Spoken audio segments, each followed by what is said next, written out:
Welcome to the Crime for Sleep channel. Let me know where you're watching from and what time it is. And don't forget to like, comment, and subscribe. Story 1. I still remember the way the fluorescent lights flickered above us as we descended the narrow staircase into the basement of the Rosewood Apartments. The air grew heavier with each step, carrying a peculiar scent, musty and damp, yet with an underlying sweetness that didn't belong. My partner, Detective Marquez, ran her fingertips along the wall, collecting decades of dust on her skin. This place was supposedly sealed off 15 years ago, she whispered, though there was no real need for hushed tones. Her voice seemed to dissolve into the thickness of the air around us. I am Detective James Holden, and for 23 years I've worked cold cases in this small coastal town. Cases that others have abandoned or forgotten. But this one found us by accident on a routine building inspection. The maintenance supervisor had called us that morning, his voice trembling slightly over the phone. "You need to see this," he'd said. "Something's not right down there." He wouldn't elaborate further, just kept repeating that the basement had been sealed since a pipe burst in 2008, condemning the lower level to disuse. The final few steps creaked beneath our weight as we reached the landing. The supervisor fumbled with an ancient ring of keys, each one scratching against the lock before he found the right one. The door swung open with surprising ease, as if recently oiled. "I didn't touch anything," he assured us, staying back in the stairwell as we entered. The beam from my flashlight cut through the darkness, revealing a space approximately 30 feet square. The basement was divided by concrete pillars, creating shadows upon shadows, but it wasn't the architecture that caught my attention, it was the evidence of habitation. In the far corner, a makeshift bed had been fashioned from what appeared to be maintenance rags, old newspapers, and discarded clothing. Beside it, a neat stack of empty food containers, mostly microwave meals and protein bar wrappers. Some looked relatively fresh, the expiration dates visible, only 3 weeks old. "This building has 28 units," Marquez said softly, making notes in her small leather-bound notebook. "All occupied, all accounted for, no reports of squatters or break-ins." I moved my flashlight beam along the walls, and that's when I saw them, the messages. Carved into the concrete with what must have been painstaking effort, row after row of the same phrase, "You're not supposed to be here." Some of the carvings looked weathered, the edges softened by time.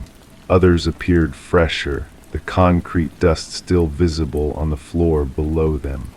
Whoever had been living here had been doing so for a very long time. "Check this out," Marquez called from behind a pillar. I joined her, the beam of my light revealing a small collection of personal items arranged with disturbing precision. A hairbrush with strands of long dark hair, a child-stuffed rabbit, worn with age but surprisingly clean, 7 smooth river stones arranged in a perfect circle, and photographs, dozens of them, pinned to a cork board that had been mounted on the wall. The photographs showed the same subject, a young woman with auburn hair. In some, she was entering the apartment building. In others, she was at a nearby grocery store or waiting at a bus stop, all taken from a distance, clearly without her knowledge. "Apartment 3B, I murmured, recognizing the woman. "Eliza Weiss. She moved in about 8 months ago." We carefully documented everything, taking our own photographs, bagging evidence. The maintenance supervisor remained in the doorway, shifting his weight from one foot to the other. "There's something else," he finally said, his voice barely audible. "Something I didn't mention on the phone." He guided us to the back wall, behind the bed of rags. Using his own flashlight, he illuminated what appeared to be a normal section of the concrete wall. But when he pressed against it, a small portion swung inward, a cleverly disguised door, nearly invisible when closed. "I found this by accident," he explained, leaned against the wall and nearly fell through. The hidden door opened to a narrow corridor that shouldn't have existed according to any building plans. It stretched about 15 feet before ending at another door, this one made of solid wood with a deadbolt lock, locked from the inside. When we finally got it open, the room beyond defied explanation. Unlike the dusty, damp basement, this space was immaculately clean. A single bed with hospital corners on the sheets, a desk with a journal open to a blank page, pen laid perfectly parallel to the spine, a small bookshelf containing technical manuals about building maintenance, electrical systems, and plumbing. And on the wall opposite the door, a large map of the apartment building with each unit numbered. Red pins marked certain apartments. Apartment 3B, Eliza Weiss's unit, had 3 pins clustered together. The journal, when we examined it, contained meticulous records of the building's occupants, times they left for work, when they returned, which windows they left open, which residents were friendly with each other. It documented 7 years of surveillance, continuing up to the previous day. The final entry simply read, "They found me, must relocate. She will understand when I can't watch over her anymore. They're not supposed to be here." We searched the entire building over the next 48 hours. Every crawl space, every maintenance shaft, every attic access. We found nothing. 3 days later, the tenant in apartment 5D, a retired widower named Gerald Morris, reported that someone had broken into his apartment while he was sleeping. Nothing was taken, but he'd awakened to find his closet door open and a note on his bedside table, "You're not supposed to be here." 2 weeks into our investigation, Eliza Weiss from 3B reported hearing scratching in her walls at night. "Like someone's trying to write something," she'd said, wrapping her arms around herself. A month passed, the scratching sounds spread to other apartments. Notes appeared in other units, always the same message.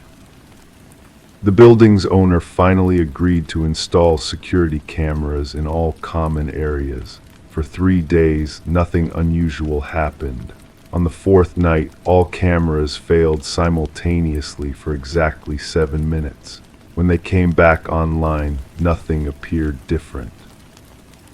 But the next morning, every resident received the same note under their door, "I see you. You're not supposed to be here." We never found the basement tenant. The journal stopped abruptly, the makeshift bed abandoned. But sometimes, residents still report hearing scratching in the walls. Maintenance workers refuse to enter the basement alone. The building's vacancy rate has climbed to nearly 40%. I drive past the Rosewood apartments on my way home each night. Sometimes I swear I see a shadow moving from window to window, checking on the remaining residents, watching, waiting. The case remains open on my desk. Every few weeks, a new note appears somewhere in the building. The message never changes. They're not supposed to be here. But who exactly is they, and who decided who belongs and who doesn't? I don't have answers yet, but somewhere in the walls of that building, someone is still watching, and writing, and waiting. Story 2, I still remember the first time I saw the painting, or rather the canvas. It was nothing more than an empty frame nestled between porcelain figurines and tarnished silverware at Hadley's Antiques on Maple Street. The aged wooden frame had an elegance to it, ornate carvings that spoke of better days, of parlors in Victorian homes where visitors would admire the craftsmanship. I paid $12 for it, thinking I might paint something myself someday. That was 6 weeks ago. Now I sit across from it in my living room, watching it as if it might move before my eyes. The light from my reading lamp casts a warm glow across the canvas, illuminating details that shouldn't be there, details I didn't create. Let me take you back to the beginning, to when things were still normal. My name is Alina Pierce. I'm a curator at the Westbrook Museum of Fine Arts, specializing in 19th century portraiture. I live alone in a modest apartment on the east side of town, where the rent is reasonable and the neighbors keep to themselves, the kind of place where nothing extraordinary happens. The morning after I brought the frame home, I placed it on the wall opposite my bed, admiring the way the morning light caught the aged gold leaf. I remember trailing my fingers along the intricate carvings before heading to work, feeling pleased with my purchase.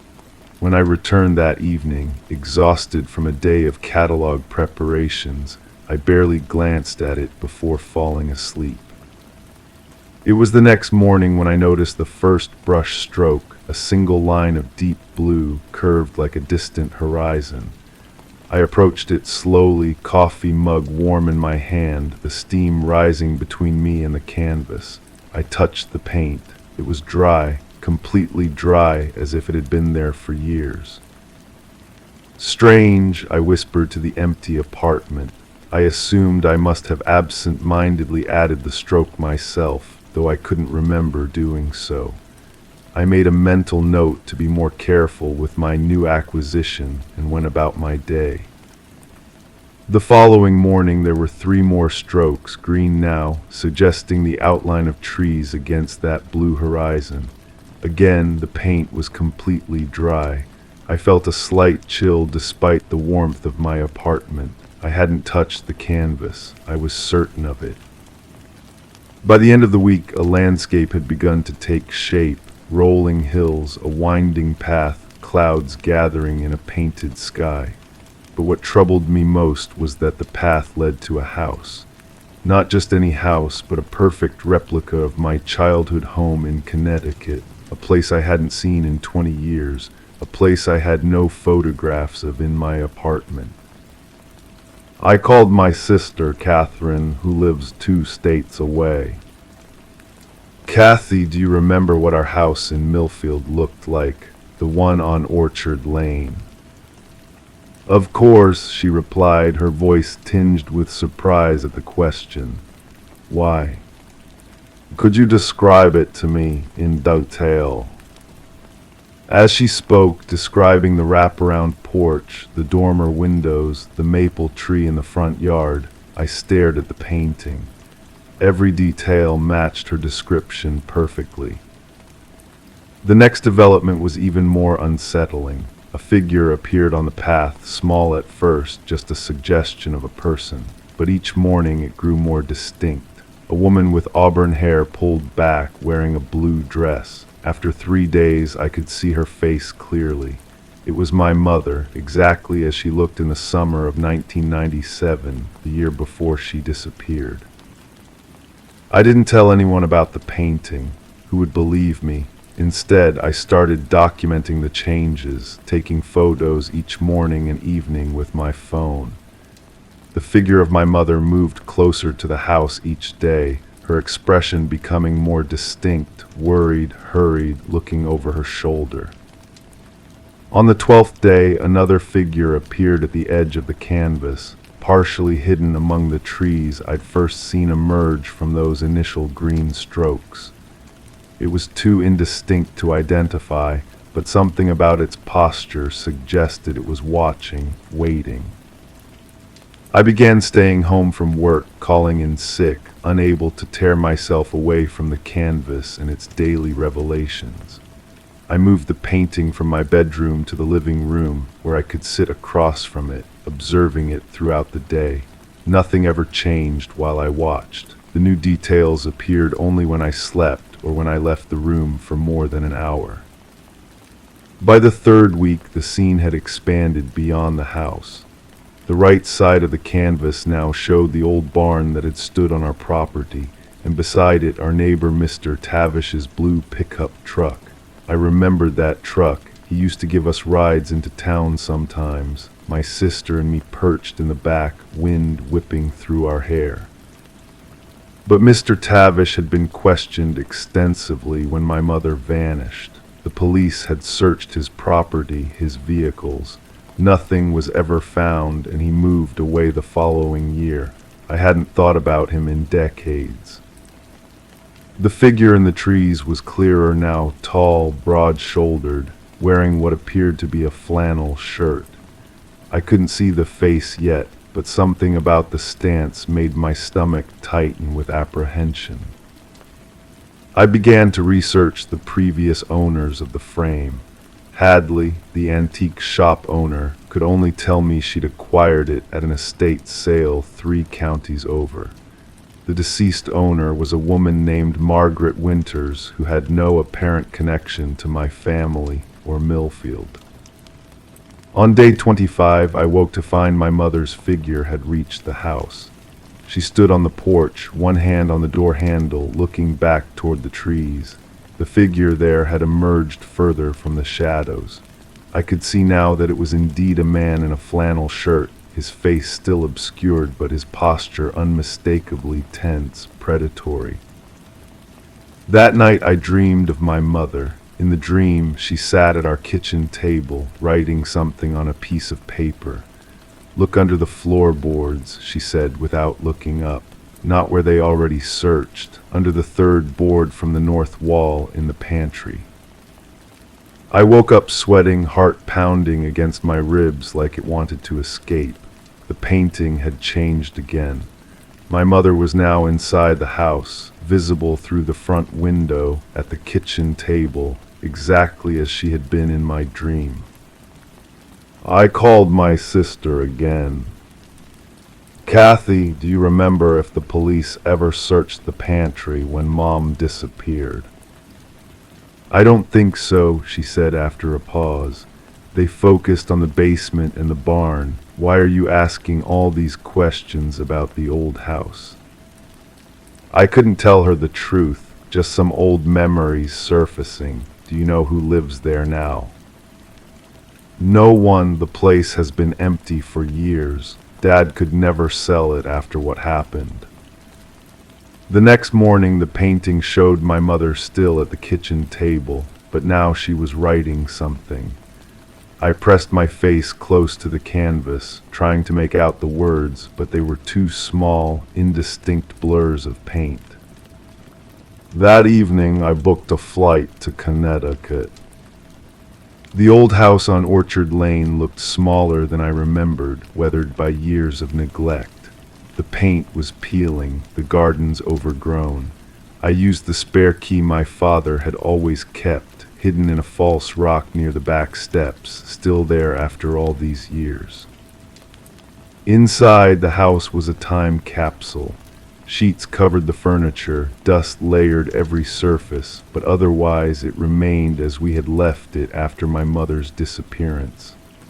My father, consumed by grief and suspicion, had moved us away but never managed to clear out the house or put it on the market. I made my way to the pantry, a small room off the kitchen where my mother had stored canned goods and baking supplies. The linoleum floor was curled at the edges, yellowed with age. I counted the floorboards from the north wall, 1, 2, 3. The board was loose. It came up easily when I pulled at it with a kitchen knife I found in a drawer. Beneath it was a space about 6 inches deep, and in that space was a small metal box, the kind used for cash or valuables. Inside the box was a journal, my mother's journal, its pages filled with her neat, familiar handwriting. And there, among the entries about gardening and book club meetings, were her suspicions about Mr. Tavish, how he watched her when he thought she wasn't looking, how he had made comments about Dad being away so often for work, how she had seen him looking in through windows at night. The final entry, dated 2 days before she disappeared, read, If anything happens to me, look to Harold Tavish. I've seen him in the woods behind our property 3 nights this week. I've told James, my father, but he thinks I'm being paranoid. I'm writing this down as evidence. When I returned home, the painting had changed again. The figure of my mother was gone from the house. The man in flannel, Harold Tavish, I now knew without doubt, was walking away from the barn, carrying something heavy wrapped in what looked like a tarp. I took the journal and the photos of the painting to the local police in Connecticut. They reopened the case, reluctantly at first, until DNA testing on strands of hair found preserved in the journal matched samples they still had in evidence storage. 3 days later, they searched the property once owned by Harold Tavish, who had died 5 years earlier. They found human remains buried beneath the concrete floor of an old workshop behind his former house. Dental records confirmed what I already knew. They had found my mother. The painting now hangs in my bedroom again. It shows only the landscape, the blue horizon, the green trees, the winding path, and the house. The figures are gone. Sometimes I think I see new brush strokes appearing, but perhaps that's just my imagination, a trick of the light on an old canvas in an antique frame. Or perhaps not. Last week I noticed something new emerging in the bottom corner, what looks like the beginning of a signature. Each day another letter appears. So far it spells ELEA. My name is Elena, and I'm watching very carefully now. Story 3, I remember the call coming in on a Tuesday morning. One of those crisp autumn days when the light seems clearer somehow, more revealing. The kind of day that makes you believe in the possibility of truth. My name is Detective Samuel Reeves, and after 26 years with the department, I thought I'd seen every variation of the strange and unexplainable that our quiet town could offer. I was wrong. The voice on the other end belonged to Martin Keller, the contractor overseeing renovations at the old Blackwood estate on Elmhurst Drive. His usual confident tone had been replaced by something I couldn't quite place, confusion, perhaps, or a more profound disquiet. "You need to see this," he said simply. No explanation, no details, just those 4 words, weighted with an urgency that made me reach for my keys before the call had even ended. The Blackwood house had stood empty for nearly 8 years. A grand Victorian home built in 1887, it had passed through generations of the Blackwood family until Elena Blackwood, the last of the line, had passed away silently in her sleep. The new owners, a young couple from the city with dreams of restoration, had purchased it at auction 3 months earlier. I drove slowly through town, past the coffee shop where the morning regulars were just beginning to gather, past the elementary school where children were filing in through double doors, backpacks bouncing. My mind wandered to the Blackwood property. I had been inside only once before, during a routine welfare check on Elena in her final years. I remembered high ceilings, dark wood, the persistent smell of old books. When I arrived, Martin was waiting at the curb, his work truck parked haphazardly, as if he'd been in a hurry. He didn't speak as he led me through the front entrance, through the foyer with its partially sanded floors, past rooms stripped to their bones, walls exposed, fixtures removed. We climbed the main staircase, each step releasing a soft complaint under our weight. On the second floor, he paused at the end of a long hallway. A section of wall had been removed, revealing the rough framework behind the plaster. And there, where no opening should have been according to any blueprint or floor plan, was a door. Simple, unadorned, with a brass knob that gleamed as if recently polished. "We found it yesterday," Martin said finally. "We were opening up this wall to run new electrical." His voice was low, measured. "This door isn't supposed to be here. It's not on any plans, not the original blueprints, not the renovation blueprints, nothing." I nodded, taking out my small notebook, making a note more from habit than necessity. Have you opened it? Yes, his answer was so soft I barely heard it. That's why I called you. He turned the knob and pushed. The door swung inward silently, revealing a room approximately 12 feet square. Unlike the rest of the house, this space was fully furnished, untouched by the renovation process. A neatly made bed with a blue quilted coverlet, a wooden dresser with a mirror, its surface free of dust, a rocking chair in the corner beside a small bookshelf filled with volumes, a child's desk under the window, papers stacked neatly. The room was perfectly preserved, as if someone had just stepped out and might return at any moment. The air inside felt different somehow, still and waiting. The personal items, Martin said, gesturing to the desk. They belong to a family named Corwin. According to the dates on some of the papers, they were here in 1956. I moved carefully into the room, the floorboards solid and quiet beneath my shoes. On the desk sat a school notebook, open to a half-completed essay on the Civil War. Michael Corwin was written in careful cursive at the top of the page. A fountain pen lay beside it, uncapped. But the Blackwoods owned this house continuously from 1887 until Aliner's death last year, I said, more to myself than to Martin. There's no record of a family named Corwin ever living here. I examined the dresser next, opening drawers to find neatly folded children's clothes. Boys' clothes, from the style and size appropriate for a child of perhaps 12 or 13. In the top drawer I found a small tin box containing baseball cards, a few marbles, and a folded piece of paper. I opened it carefully to reveal a family photograph, a mother, father, and young boy standing in front of the Blackwood house. Written on the back in faded ink, the Corwins, September 1956. They looked happy, ordinary, the father tall and slim in a suit, the mother with her hair styled in the fashion of the time, the boy, Michael, presumably, grinning widely to reveal a missing front tooth. We've gone through town records, Martin continued. Property deeds, census records, school enrollments. There's no mention of any Corwin family ever living in this town, let alone this house. I crossed to the window and looked out. The view showed the back garden of the Blackwood estate, but something was off. The massive oak tree that now dominated the yard was nowhere to be seen. Instead, a small gazebo stood where the tree should have been, a gazebo that I knew had been torn down in the early 1960s, according to Historical Society records. The view, I murmured, it's from 1956.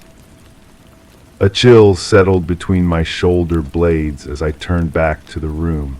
It felt wrong somehow, not just impossible, but fundamentally incorrect, like a word spelled backwards. This room existed in opposition to what I knew to be true. On the nightstand beside the bed, I found a small leather-bound journal. Opening it revealed daily entries in what appeared to be a child's handwriting, growing progressively more agitated.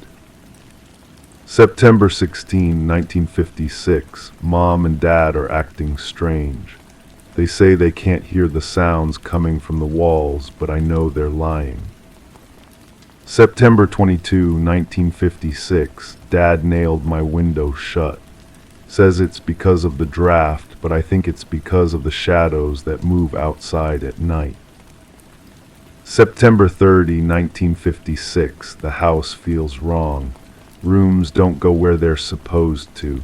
I tried to draw a map, but the hallways keep changing. The final entry, dated October 7, 1956, consisted of a single line. They're in the walls now. I can hear them breathing. I closed the journal carefully and placed it back on the nightstand. My training told me to remain objective, to seek rational explanations. Perhaps this was an elaborate hoax, or perhaps the room had been sealed off decades ago for renovation and somehow forgotten. But those explanations felt hollow in the face of the perfectly preserved scene before me. "Has anyone in town mentioned remembering this family?" I asked Martin. He shook his head. "We've asked around. No one recognizes the name or the people in the photo. It's like they never existed except in this room." I spent 3 more hours in that impossible space, documenting every item, taking photographs, searching for some clue that might explain its existence. I found school assignments, toys, clothing, all the ordinary possessions of a child from the 1950s, all belonging to a boy who, according to every official record, had never existed. As the day progressed, I noticed something troubling. Each time I left the room and returned, small details seemed to have changed. A book moved slightly on the shelf, the rocking chair angled differently, the quilt on the bed with one more wrinkle than before. Nothing I could definitively prove had moved, but enough to heighten my growing sense of unease. By late afternoon, I had exhausted all immediate investigative avenues. I instructed Martin to lock the door and halt renovation work on this section of the house until further notice. In the weeks that followed, I dove into historical research. I interviewed elderly residents, searched through newspaper archives, examined school records from 1956. I found nothing about the Corwin family, no arrival in town, no departure, no tragedy that might explain their absence from history. The only potentially relevant incident I uncovered was a small note in the October 10, 1956 edition of our local paper, mentioning that Eleanor Blackwood, then just 23 years old, had returned from an extended European tour to reclaim her family home. There was no mention of previous occupants, no reference to the Corwins. 3 months have passed since the discovery of that room.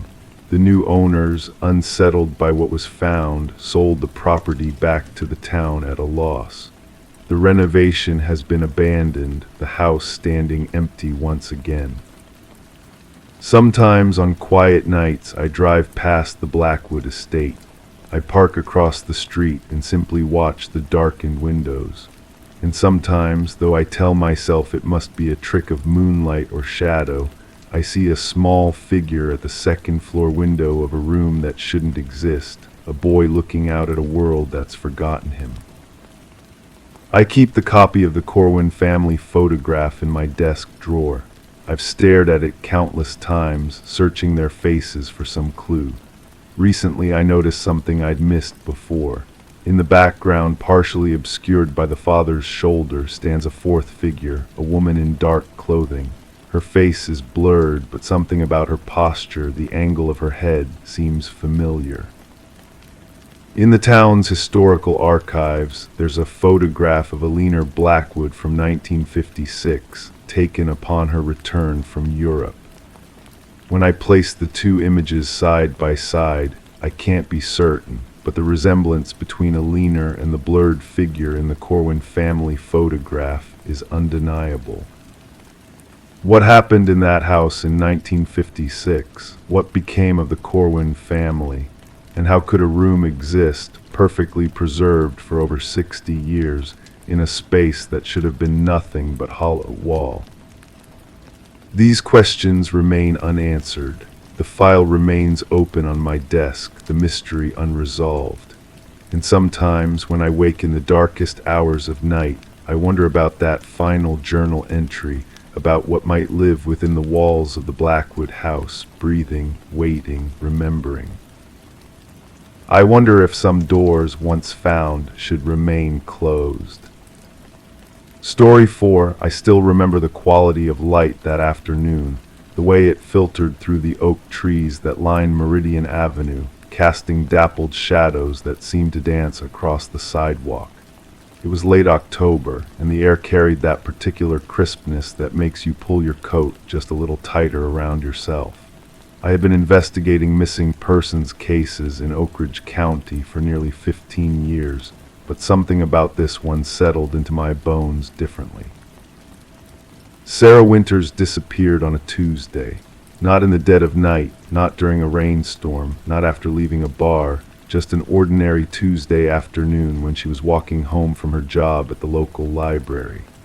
The case file sat heavy in my hands as I stood across from her apartment building, a modest 3-story brick structure with window boxes still bright with autumn mums. Her keys were found on the sidewalk just 20 feet from her front door. The day she vanished, 5 people recalled seeing her. The barista who made her morning chai tea, the courier who delivered packages to the library, her colleague who waved goodbye at 5:15 p.m., the neighbor walking his dachshund who nodded hello. And then there was the 5th person, a man no one in town recognized, who approached her just a block from her apartment. He seemed friendly, Mrs. Henderson told me 3 days after Sarah's disappearance. The elderly woman had been watering the potted plants on her balcony when she noticed them talking below. They were speaking like old friends. I remember thinking it was nice to see Sarah smiling. She's usually so reserved, you know. I sat in Mrs. Henderson's living room, where the air smelled of chamomile tea and lemon furniture polish. The clock on her mantel ticked with a gentle persistence, marking each second that passed in our investigation.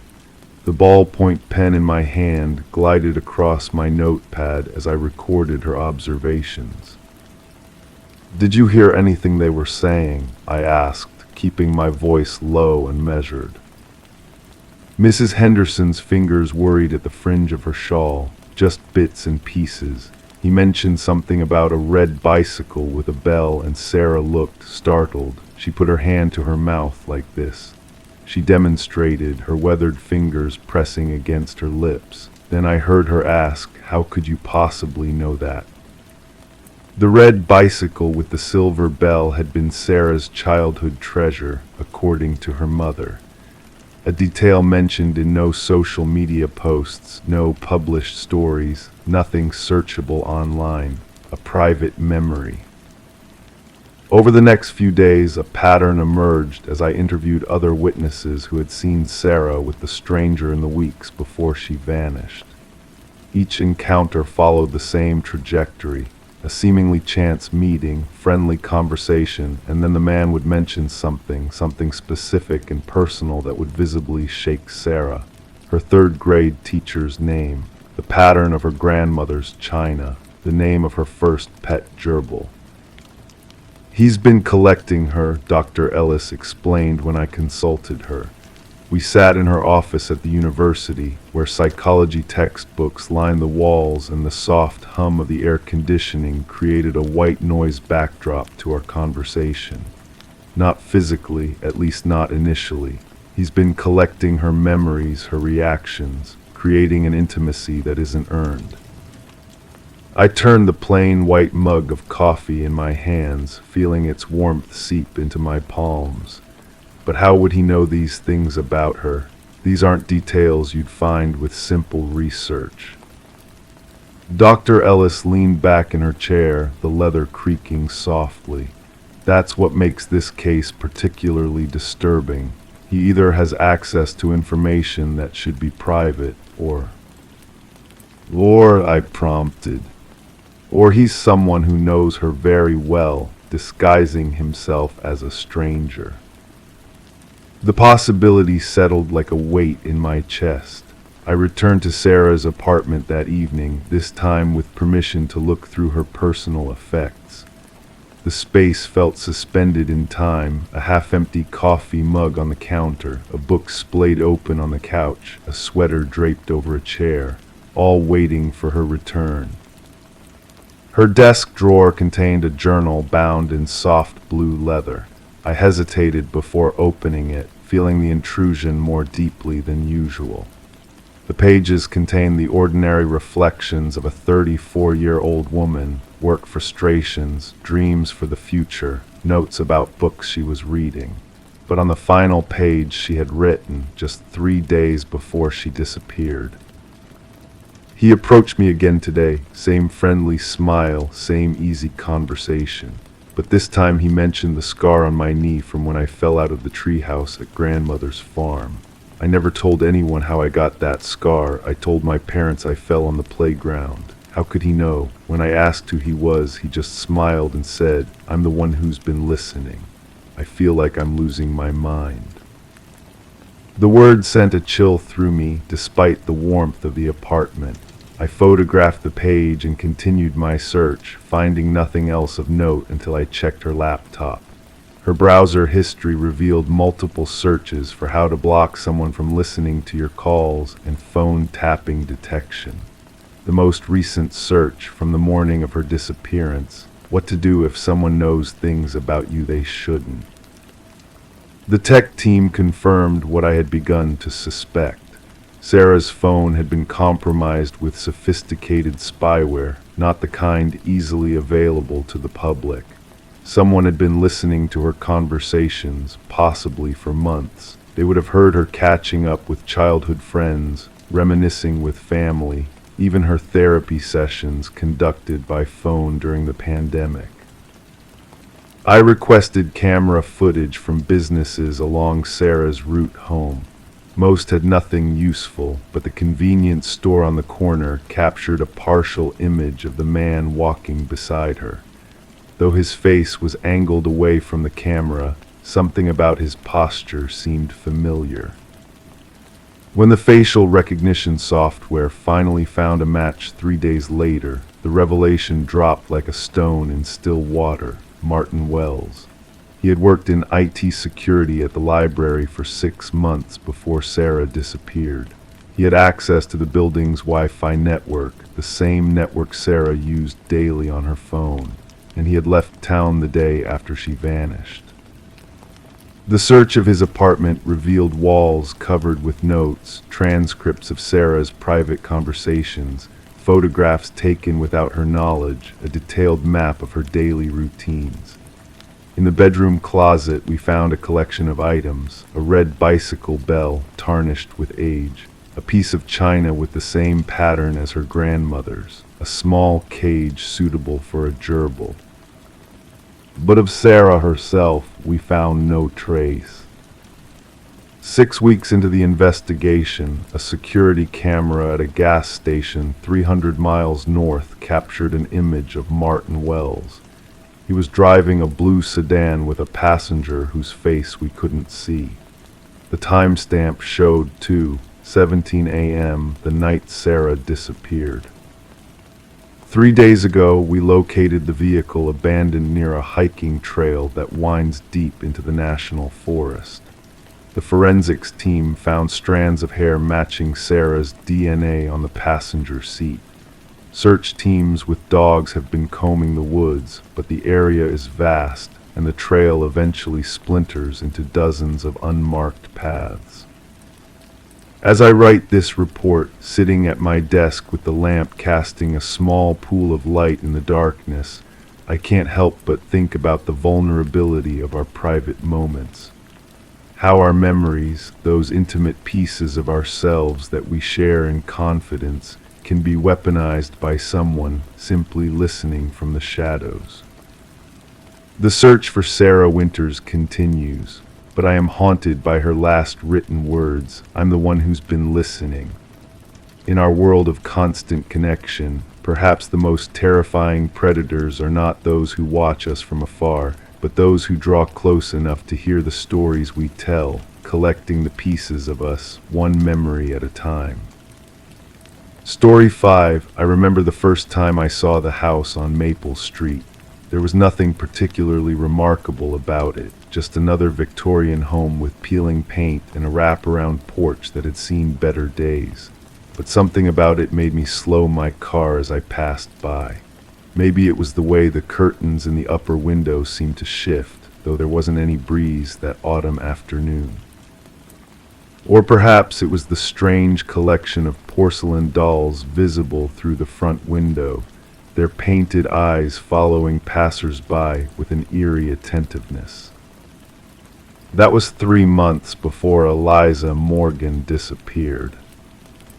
I'm Detective Thomas Renner, 30 years with the department, and this would be my last case before retirement. The kind of case that stays with you long after you've turned in your badge. The call came in on a Tuesday morning. The air was heavy with the promise of rain, the sky a flat, endless gray.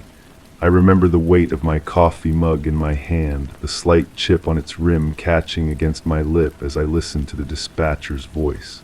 A neighbor hadn't seen Eliza in days. Mail piling up, car in the driveway, no response to knocks on the door. Welfare check, they called it, but we all know what that often means. Eliza Morgan lived alone in that old Victorian, 42 years old, librarian at the local college, no family in the area, kept to herself according to neighbors. The only unusual thing anyone mentioned was her collection of antique dolls. Creepy things, Mrs. Peterson from next door said when I interviewed her. Always watching you, those glass eyes. I don't know how she slept with them all around.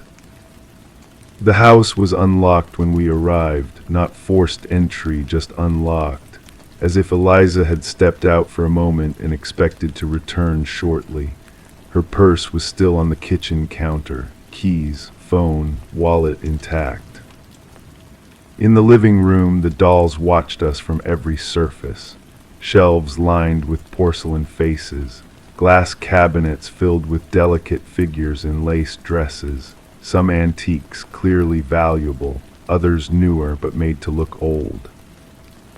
Jesus, my partner Davis, whispered, "It's like a museum of nightmares in here."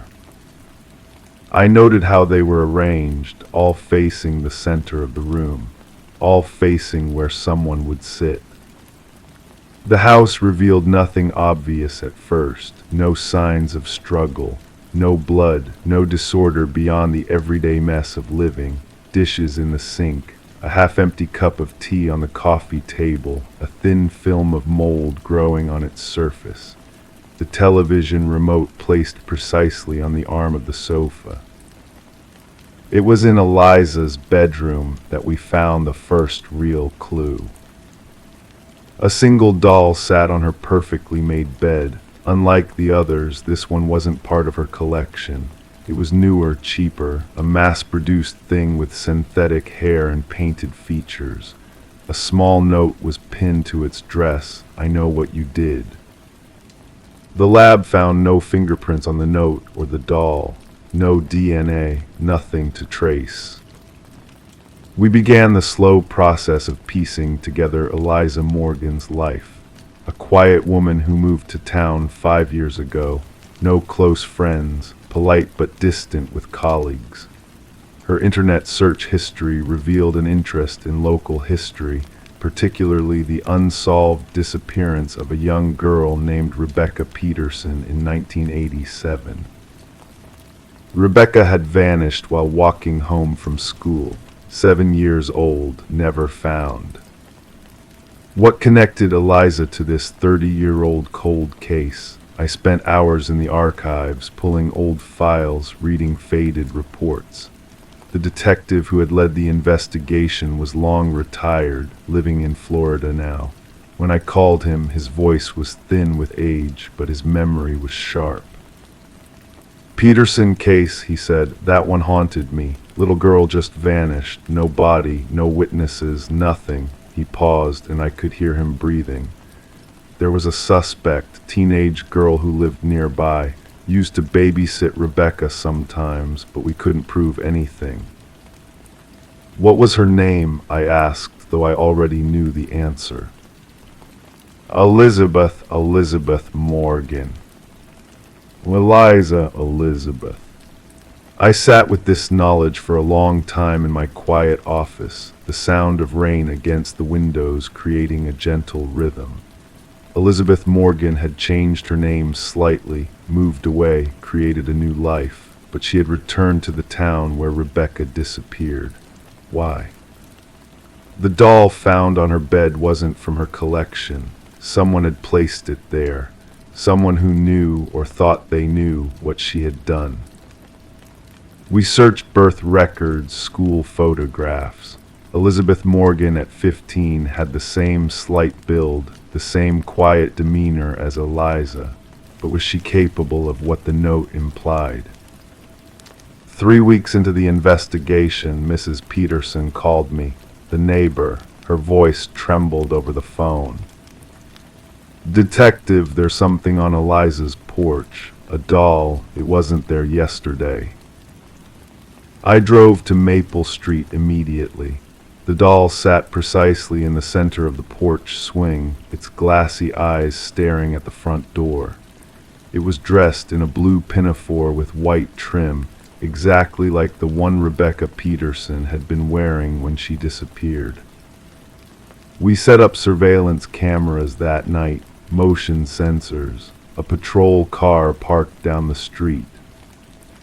The footage showed nothing. No one approached the house. Yet the next morning the doll had moved. Now it sat at the foot of the stairs, looking up toward the second floor. "This doesn't make sense," Davis said, reviewing the footage again. "No one came near that porch." The following day the doll was inside the house, sitting at the kitchen table, facing Eliza's usual chair. The cameras showed nothing. It was during my 5th review of the footage that I noticed something, a shadow moving across the lawn, too faint to be a person, more like a distortion in the air. I might have dismissed it as a technical glitch if I hadn't seen the same distortion the next night, and the next. We brought in different cameras, infrared, thermal imaging. None captured anything more substantial than that same strange distortion. 7 weeks after Eliza Morgan's disappearance, we found a sealed envelope in her mailbox. Inside was a single Polaroid photograph. It showed a clearing in the woods, a disturbed patch of earth, and sitting nearby, the doll in the blue pinafore. I recognized the location. Part of the old Peterson property, now abandoned, where the woods had reclaimed what was once a backyard. We found 2 bodies buried there. One recent, Eliza Morgan, no signs of trauma, toxicology still pending, and one much older, small bones, a child's skeleton wrapped in the decomposed remains of a blue pinafore. Rebecca Peterson had been found at last. The case file remains open. Officially, we're looking for whoever left the note and the doll on Eliza's bed, whoever took the Polaroid and led us to the bodies. But sometimes in the quiet hours when the office is empty and rain taps against my window, I think about those dolls in Eliza's house, all arranged to face the center of the room, all watching, waiting. And I think about how the surveillance footage showed nothing. No one placing that doll on the porch, no one moving it to the foot of the stairs, no one bringing it inside to sit at the kitchen table. I think about guilt, about secrets that wait decades to be revealed, about justice that comes in unexpected forms. The dolls from Eliza's collection were catalogued and stored in evidence. All except one, the one found with the note. That one disappeared from the evidence room 3 days after we found the bodies. The case remains unsolved, but sometimes on nights when I can't sleep, I find myself driving past that house on Maple Street. It sits empty now, a for sale sign swaying gently in the front yard. And sometimes, just sometimes, I swear I can see something moving behind the curtains of the upper window, a small shadow, watching, waiting. For what, I don't know. And perhaps it's better that way. Story 6. The first time I noticed something was wrong was 3 weeks after Eliza Blackwood moved into the Harmon estate. It wasn't dramatic, no screams piercing the night, no desperate calls to emergency services. Just a voicemail on my office phone with a voice that sounded hollow, distant, like someone speaking from the bottom of a well. Detective Walsh, my name is Eliza Blackwood. I think my house is stealing my memories.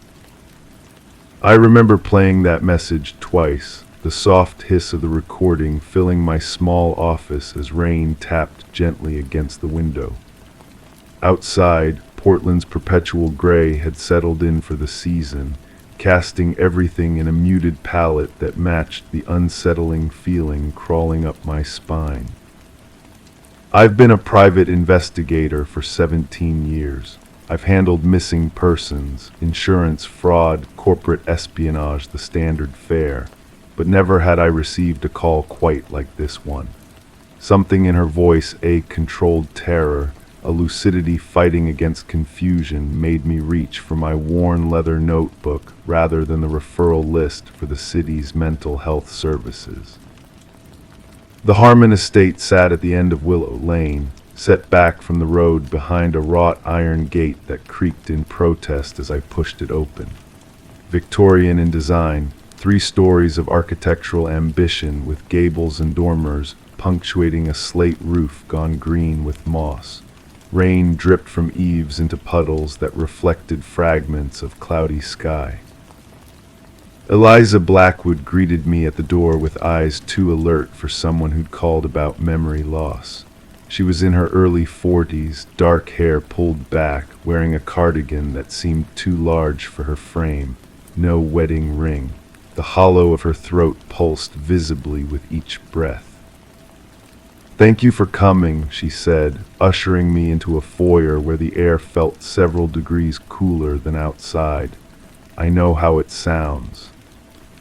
"Why don't you start from the beginning?" I suggested, my voice measured, the way I speak to all clients who are afraid no one will believe them.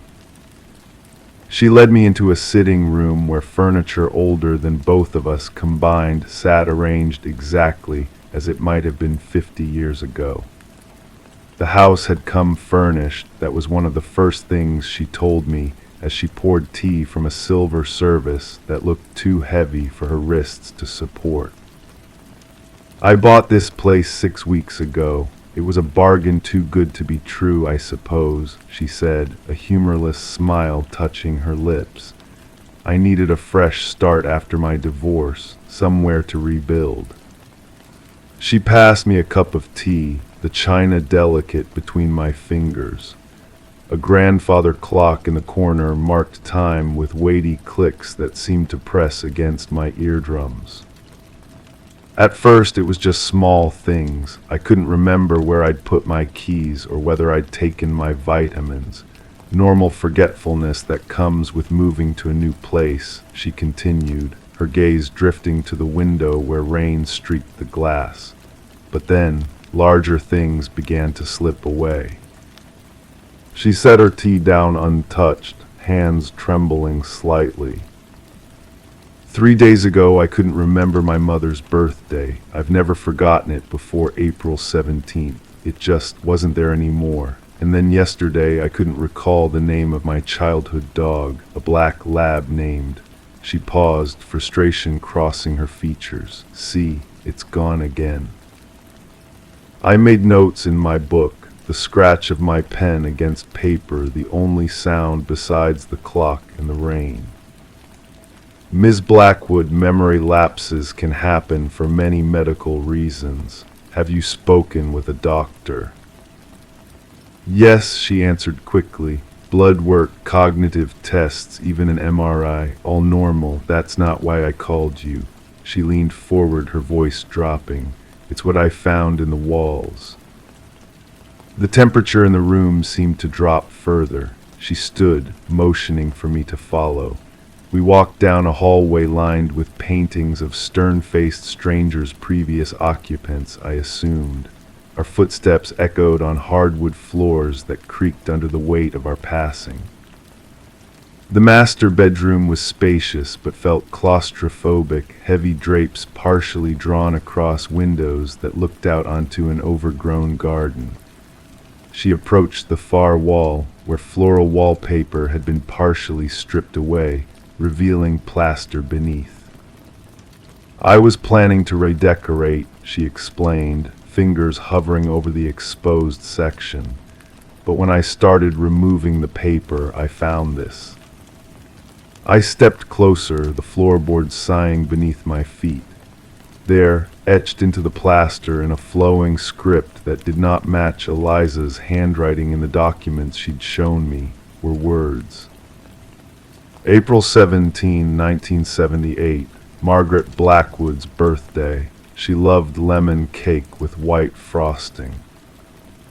Beside it, in the same script, "Shadow black lab scared of thunderstorms, buried under the apple tree when I was 12. I ran my fingers over the etchings. They weren't carved in. They seemed to be part of the plaster itself, as though the words had formed as the material dried decades ago. "This is your mother's birthday?" I asked quietly. She nodded, eyes wide, and my dog's name was Shadow. I'd forgotten both until I saw them here. Her voice trembled, but I never wrote this, and the house was empty for 2 years before I moved in. I pulled out a small magnifying glass, examining the writing more closely. The edges were smooth, unweathered, not decades old, not even years, perhaps days or weeks. "There's more," she whispered. She led me through the house like a tour guide through a museum of personal history. In the kitchen, behind a loose tile, first kiss, Jeremy Winters, summer camp, age 13. In the bathroom, beneath peeling paint, broke arm falling from swing, age 7, didn't cry until mom did. Each memory precisely detailed, each one forgotten by Eliza until rediscovered in the house. "Yesterday I couldn't remember my wedding anniversary," she said as we stood in the library, surrounded by books whose spines had faded to uniform darkness. "I'm divorced now, but 15 years of marriage, how could I forget that date?" "Have you found it written somewhere yet?" I asked, already knowing the answer. "No," she said, "but I'm afraid to look." I spent the afternoon taking photographs, making notes. The house remained silent except for our movements and that persistent grandfather clock marking time passing. As daylight began to fade, the shadows in the corners seemed to deepen rather than spread. "You think I'm insane," she said finally as I packed my notebook away. "No," I replied truthfully, "but I think we need to learn more about this house and who lived here before you." The county records office was my next stop. The Harmon estate, built in 1897 by lumber baron Edward Harmon, had passed through 4 families before standing empty for 2 years. The last owner, a widow named Constance Fuller, had died in the house at age 92. What caught my attention was the string of complaints filed by the previous owners, not about the house itself, but about their own declining mental states while living there. Forgetfulness, confusion. One owner, a professor of literature at the local university, had resigned his position after forgetting entire passages of books he'd once been able to quote verbatim. None had stayed longer than 3 years. I returned to Eliza with my findings 3 days later. She looked paler, thinner, her movements more hesitant as she let me in. "I found more writing," she said without preamble, "in places I hadn't looked before, under the carpet, behind picture frames." "What memories?" "My wedding, my father's funeral, the name of my first school." She wrapped her arms around herself, and something else, something worse. She led me to the attic, a space I hadn't explored on my previous visit. A single bulb hung from the center beam, casting stark shadows across forgotten furniture and dust-covered trunks. She pointed to the wall where insulation had been pulled away, exposing the raw wooden structure of the house. Written in the same flowing script across the exposed beams was a passage I didn't recognize.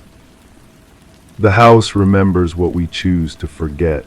It holds what we cannot bear to carry. Our bargain is simple, forgetfulness in exchange for permanent record. The house does not judge. The house does not forgive. The house simply keeps. Below it, in different handwriting, sharper, more urgent. It takes more each day. Soon there will be nothing left of me that isn't written in these walls. That's not my writing, Eliza whispered. Neither of them are. I photographed the inscriptions, the flash momentarily bleaching the attic white before returning us to shadow. Have you noticed anything else unusual? Cold spots, strange sounds? She shook her head, just the forgetting, and finding what I've forgotten written where it shouldn't be possible. That night I dreamed of a house with endless rooms, each wall covered in writing that shifted and changed when I wasn't looking directly at it. I woke with the sense that I had forgotten something important. The next day I interviewed neighbors. Most knew little about the house or its previous occupants, but an elderly man who'd lived across the street for 50 years recalled Constance Fuller, the last owner. Brilliant woman, he said, rocking gently on his porch swing. Had a memory like a steel trap when she first moved in. By the end, though, he shook his head sadly. Couldn't remember her own name some days, but always remembered the house. Always talked about it like it was alive, called it her keeper of memories. When I tried to call Eliza that evening to share what I'd learned, there was no answer. I drove to the house, an uneasiness settling in my stomach when I saw all the lights were on despite the early hour. She answered the door with a vague smile, her eyes unfocused. "Can I help you?" "Ms. Blackwood, it's Detective Walsh. We spoke yesterday about the writing in your walls." Her brow furrowed. "I'm sorry, I don't recall hiring a detective." Inside, I noticed changes. New sections of wallpaper had been removed. More floorboards had been pried up. More writing exposed. "Eliza," I said gently, "do you remember calling me about your house stealing your memories?" She stared at me, then at the exposed writing surrounding us. Slowly, recognition dawned in her eyes, followed by fear. "Yes," she whispered, "yes, I remember now, but I'm forgetting more and more. This morning I couldn't remember where I grew up. Then I found it written under a loose board in my bedroom floor." I guided her to sit down, the cushions exhaling softly beneath her weight. "I think I'm beginning to understand what's happening here," I told her. "This house has a history of affecting its owner's memories." I explained what I'd learned, watching as she absorbed the information with a strange mix of horror and relief, the validation that she wasn't imagining things, tempered by the reality of what she was facing. "So the house is, what, feeding on memories?" she asked.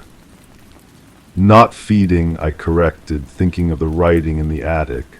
"Collecting, preserving, for what purpose, I don't know." We spent that night documenting every inscription we could find, creating a map of forgotten moments etched into the physical structure of the house. As midnight approached, Eliza paused, her hand trembling as she set down her pen. "I can't remember my ex-husband's name," she said quietly. We searched the house for hours. No mention of him could be found in any wall, under any floorboard. It was as though the house had taken that memory but not preserved it. "What does it mean?" she asked as dawn began to lighten the sky outside. "I think," I said slowly, "the house might be selective, keeping some memories, discarding others." 3 days later, Eliza Blackwood put the Harmon estate up for sale. She moved into a hotel while I continued my investigation, meeting her daily to share findings and check her memory. Each day, she forgot more. Each day, we found more writing in the house, but never everything she'd lost. The breakthrough came when I discovered a hidden room behind the library bookshelves. A small space, walls covered floor to ceiling in writing memories from every previous owner, their lives condensed to paragraphs on plaster and wood. And there, on a small writing desk in the center of the room, a journal belonging to Edward Harmon himself, the original owner. The final entry, dated October 3, 1901, read, "My experiment is complete. The house now functions as I designed it, a perfect repository for selective memory. What we wish to forget, it will take. What deserves preservation, it will keep. I go now to my final rest, secure in the knowledge that parts of me will endure in these walls, even as I gladly surrender the memories of my failures, my losses, my regrets to oblivion." When I brought this journal to Eliza, she read it with an expression I couldn't quite interpret, somewhere between fascination and fear. "He built it this way," she murmured, "designed it to take memories." "Yes," I said, "but I think there's more to it. I think the house takes what we subconsciously want to forget, painful memories, regrets."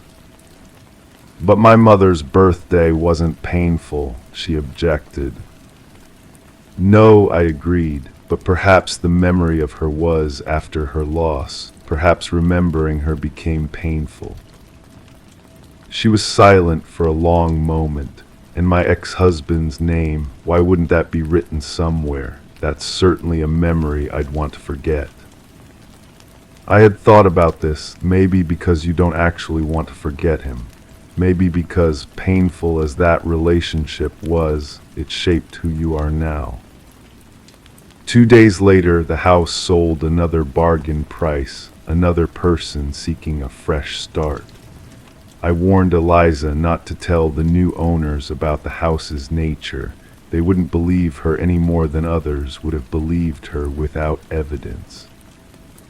On her last day in Portland, before moving to Arizona to be near her sister, Eliza met me for coffee.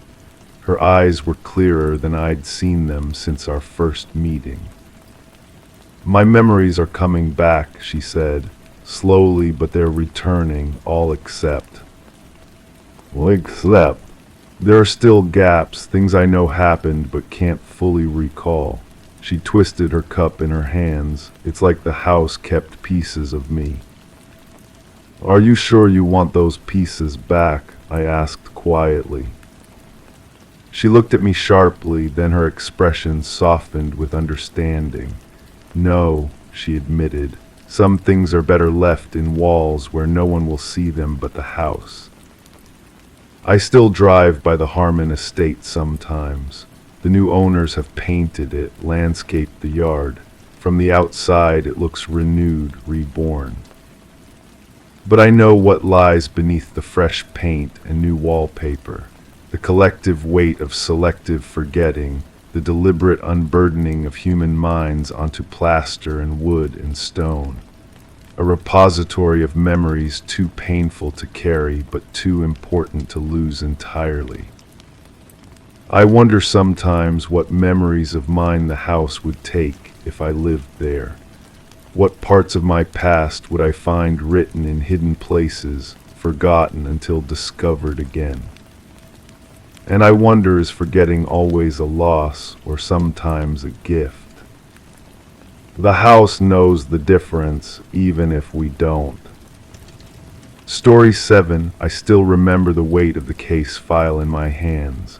manila folder worn at the edges, filled with statements, evidence logs, and one peculiar photograph that seemed to change every time I looked at it. The office was quiet that evening, just the soft hum of the fluorescent lights overhead and the occasional distant ring of a phone from somewhere in the precinct.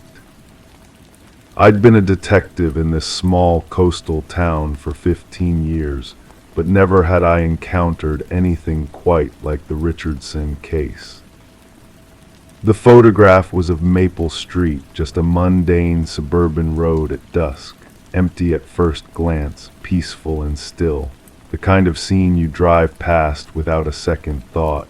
The photo had been taken by Sarah Richardson 3 weeks before she disappeared without a trace, just another piece of evidence that shouldn't have meant anything special. I remember the cool touch of my ceramic mug against my fingertips as I sipped my coffee, now lukewarm, and studied the image for what must have been the 100th time. The Richardson case had gone cold months ago. Most of the team had moved on to fresher investigations, but something about this one kept pulling me back. Perhaps it was the peculiar look in Sarah's husband's eyes when we interviewed him, or maybe it was this photograph that never seemed quite the same twice.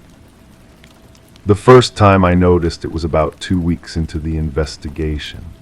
I was reviewing the evidence late one night, much like tonight, when my eyes drifted to the edge of the photo, to the shadow beneath the old oak tree at the corner of Maple and Elm.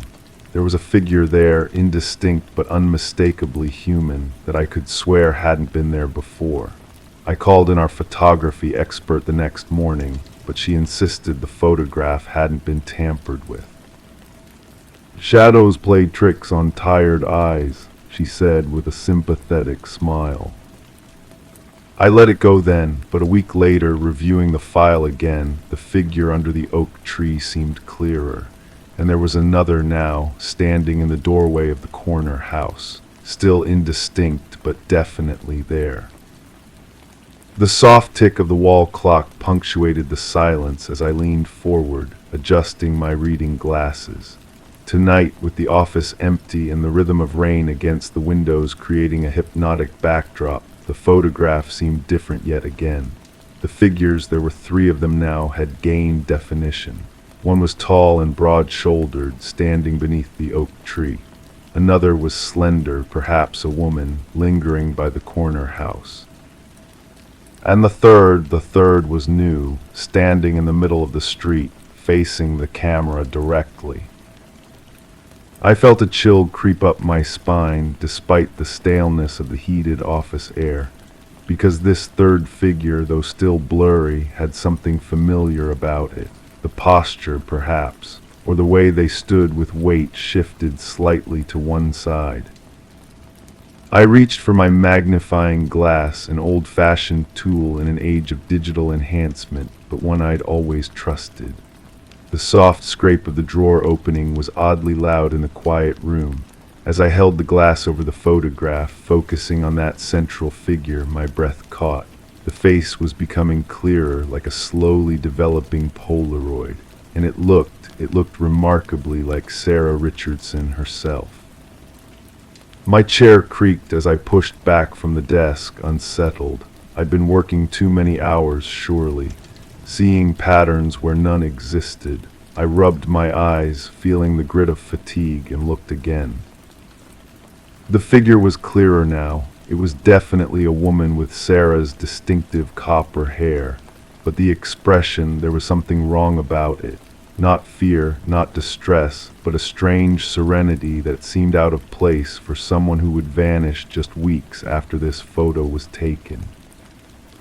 I carefully placed the photograph back in the file and closed it, deciding I needed fresh air. The weight of my jacket settled heavily on my shoulders as I made my way through the deserted corridor, footsteps echoing on the linoleum. Outside, the rain had eased to a gentle mist that settled on my face like a cool veil. The Richardson house was just a 15-minute drive away. I knew I shouldn't go there, not at this hour, not without cause. But something was pulling me toward Maple Street, toward the very spot where that photograph had been taken. The streets were empty, glistening wet under the amber glow of streetlights. My car's tires made a soft, continuous hiss on the damp asphalt. As I turned onto Maple Street, a sense of déjà vu washed over me. The scene was exactly as it appeared in the photograph, the same angle, the same lighting, as if time had stood still. I parked and stepped out, the door closing behind me with a solid thunk that seemed too loud in the quiet neighborhood. The air was heavy with the scent of rain-soaked earth and something else, something subtle and floral that reminded me of Sarah Richardson's perfume from when we'd interviewed her husband in their living room. Standing there, I could see the old oak tree, its massive silhouette black against the night sky, the corner house with its peculiar doorway, and the spot in the middle of the street where, in the increasingly strange photograph, Sarah herself seemed to stand. A gust of wind rustled the oak's leaves, sending a shower of droplets pattering around me. I shivered, not entirely from the cold. Then I saw it, a flicker of movement beneath the tree. My hand instinctively moved toward my holster, but I stopped myself. This was a peaceful neighborhood. There was no threat here, just my imagination, fueled by too many hours staring at that damn photograph. Still, I approached cautiously, my shoes making soft splashing sounds on the wet pavement. As I neared the tree, I saw something pale against its dark trunk, a piece of paper, perhaps, secured with what looked like thumbtacks. Drawing closer, I realized it was another photograph.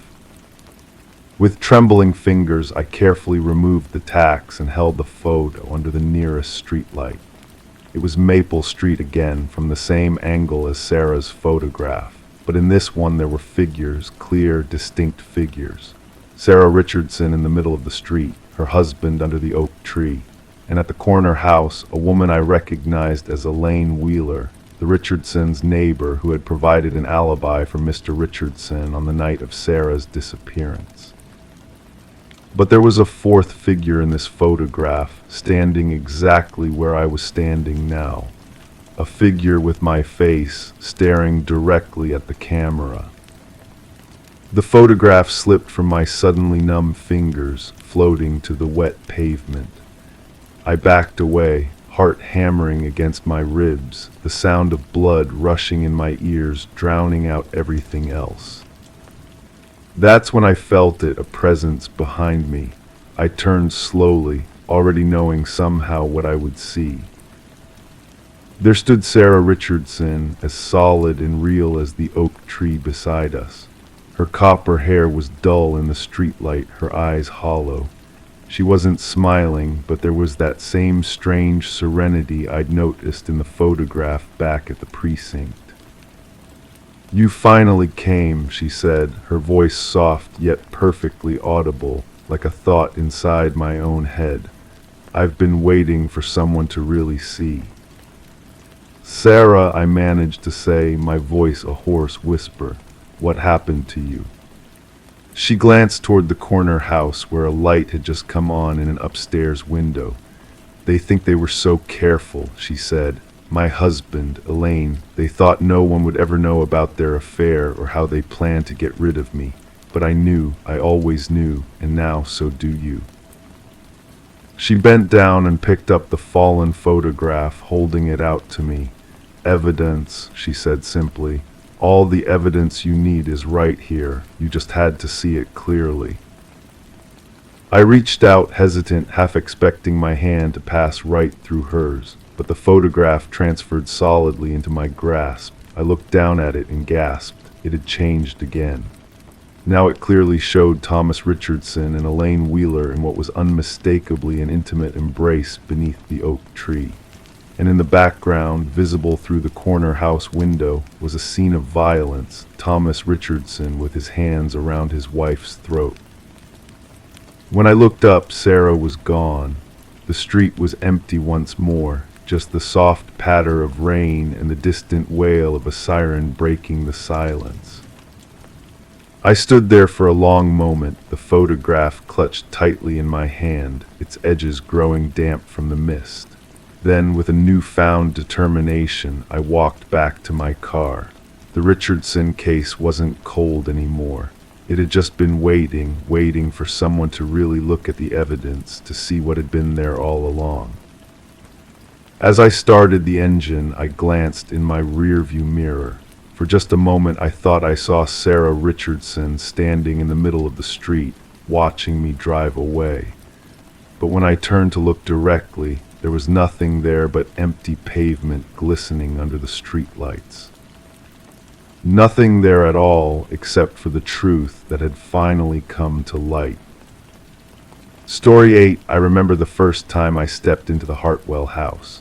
The floorboards whispered beneath my shoes, a gentle creak that seemed to follow me from room to room. It was late October, the kind of autumn evening where the air hangs heavy with the scent of dying leaves and wood smoke. The house had been vacant for nearly 8 months before Emily Hartwell moved in, a young writer looking for solitude and inspiration in the small town of Millfield. I wasn't called to investigate until 3 weeks after she'd torn open the east wall of her bedroom. By then, the local police had already dismissed her claims as stress-induced hallucinations, but something about the tremor in Chief Bennett's voice when he called me suggested otherwise. "Just talk to her," he said, "see what you make of it." The house stood at the end of Willow Street, partially obscured by 2 ancient oak trees whose branches stretched toward the slate-gray sky like arthritic fingers. Victorian in design, with faded blue paint peeling away from the clapboards. A house that had seen generations come and go, that had weathered storms both literal and metaphorical. Emily met me at the door. She was 32, with dark circles under her eyes that spoke of too many sleepless nights. Her hair was pulled back in a loose ponytail, and she wore an oversized cardigan that seemed to swallow her thin frame. "Thank you for coming," she said, her voice barely above a whisper. "No one believes me." The interior of the house was surprisingly warm.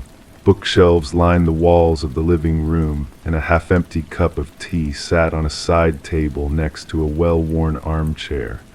It felt lived in, despite Emily's short tenure. "Can you show me where it happened?" I asked, keeping my voice steady and calm, the way I'd learned to do over 15 years of investigating cases that defied easy explanation. She led me upstairs, her hand trailing along the banister. The wood was smooth, polished by countless palms over decades.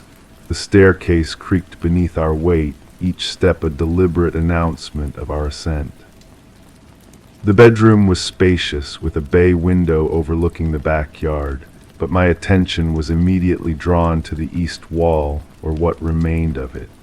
A section of drywall had been removed, exposing the wooden studs beneath.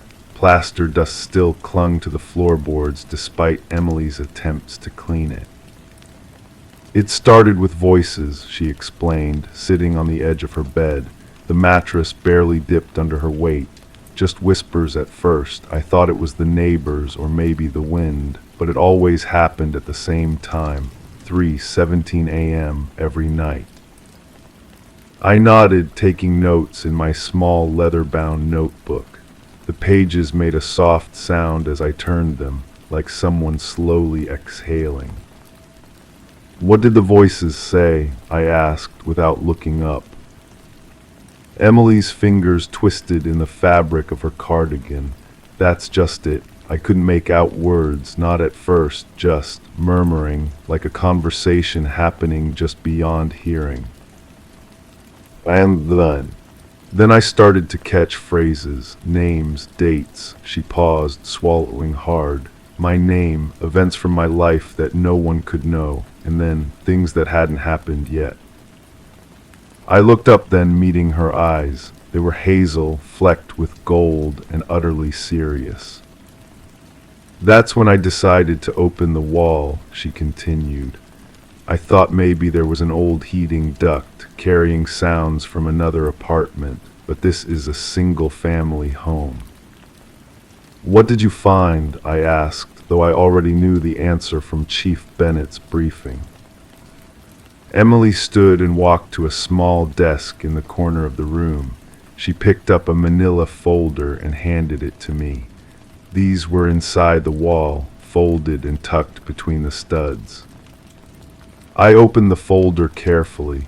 Inside were sheets of paper, some yellowed with age, others crisp and new. All covered in handwriting I recognized immediately from the statement Emily had given the police, her handwriting. "These are in your hand," I said, not a question but a confirmation. She nodded, arms crossed tightly across her chest as if holding herself together. "But I never wrote them. I couldn't have. Some described things that happened years ago in this house before I ever moved in, and others." Her voice trailed off. "Others describe things that haven't happened yet," I finished for her. The papers felt unusually heavy in my hands. I spread them across the bed, arranging them chronologically based on the dates written in the top right corner of each page. The earliest was dated 1997, 28 years ago. The latest was dated 3 weeks from today. "This one," Emily said, pointing to a page dated just last month. "It describes me moving in, details about which boxes I unpacked first, where I placed my furniture, what I said to myself when I was alone." She shivered visibly. "Things no one could know." I studied the handwriting more carefully. The older notes were written with a heavier hand, the newer ones with the same slight rightward slant I saw in Emily's police statement. One detail caught my attention. A small loop in the letter Y that appeared in both the mysterious notes and in Emily's known writing. "Have you lived in this house before?" I asked, though I'd already checked her background. She'd moved from Boston after her divorce, seeking a fresh start. "Never. I'd never even been to Millfield before last month." I walked back to the opened wall, running my fingers along the exposed wooden studs. They were old, weathered, the kind of solid oak framing used in construction a century ago. My fingertips caught on something, a small indentation. I leaned closer, using the flashlight on my phone. "There's something carved here," I said. Emily joined me, her breath warm against my shoulder as she leaned in to look. Etched into the wood was a series of numbers, 31772. "March 17, 1972, I murmured. "My birthday," Emily whispered, "but that's impossible. This house was built in the 1890s. I didn't respond immediately, instead pulling out my phone to check the property records I'd downloaded before arriving. The Hartwell house had been built in 1893 and had changed hands 14 times. I scrolled through the list of previous owners, stopping at a name that appeared in 1970, Margaret Hartwell. "Is your family from this area?" I asked, keeping my voice neutral. Emily shook her head. "No, I'm from California originally."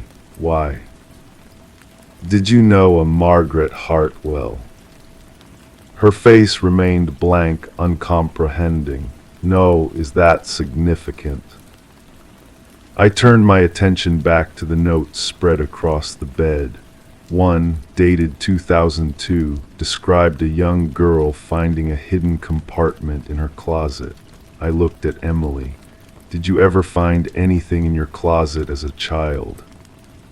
The color drained from her face. "How did you?" She stopped, then continued more softly. "When I was 9, I found a box of letters in my bedroom closet, behind a loose panel. They were love letters to my grandmother."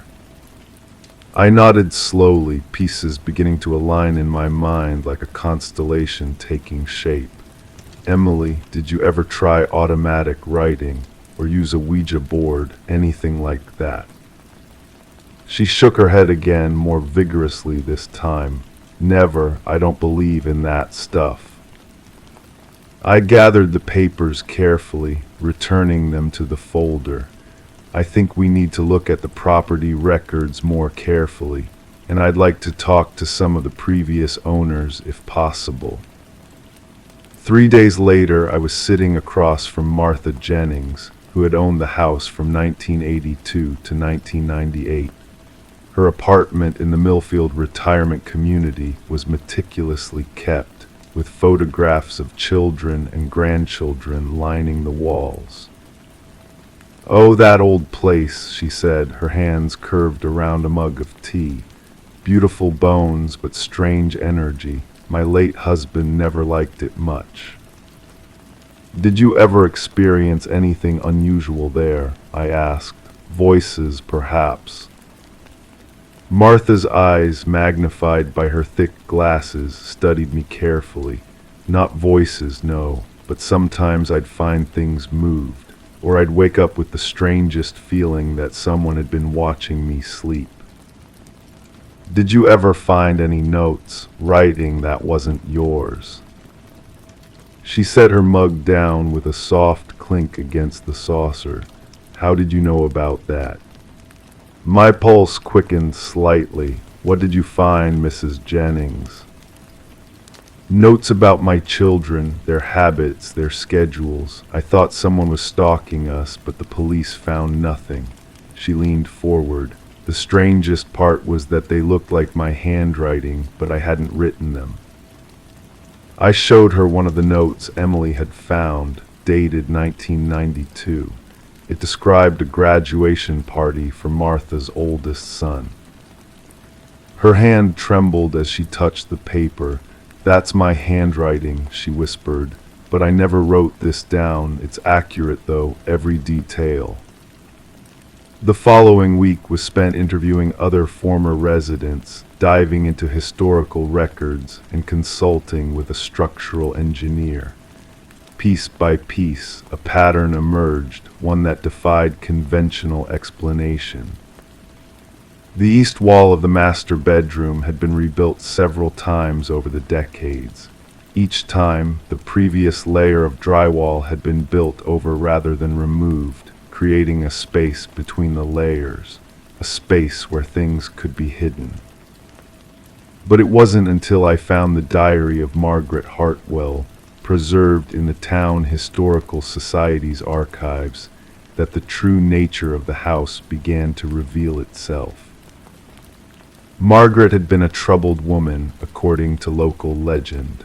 Widowed young, she'd raised her daughter alone in the big house on Willow Street. Her diary entries grew increasingly erratic over time, filled with claims that she could hear the future whispering through the walls. In her final entry, dated March 16, 1972, the day before Emily's birth, she wrote, "The house has chosen its next voice. I can rest now." Margaret Hartwell was found dead the following morning, a pen still clutched in her hand, her final words scrawled across the wall beside her bed. "The room speaks through us. We are just the ink." I sat with Emily in her living room, the evening light casting long shadows across the hardwood floor. The folder of notes lay between us on the coffee table, a Pandora's box we were both reluctant to close. "So you're saying I'm somehow connected to this Margaret Hartwell, that we're both conduits for whatever is happening in this house?" Her voice was steady now, as if having an explanation, however implausible, was better than having none at all.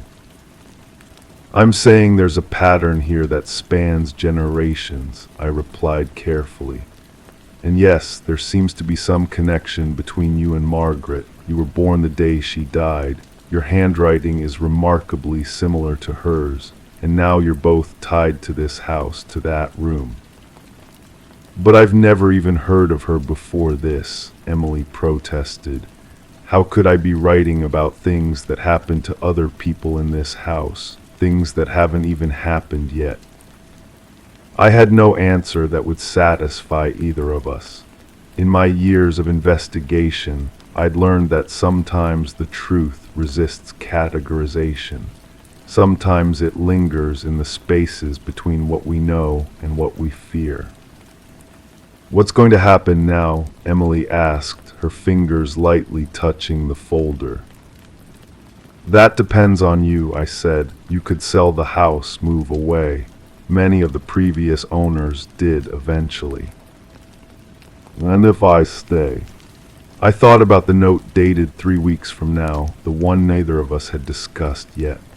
The one that described in precise detail Emily sitting at her desk at 3:17 a.m., writing frantically while tears streamed down her face, writing about a future that only the house seemed to know.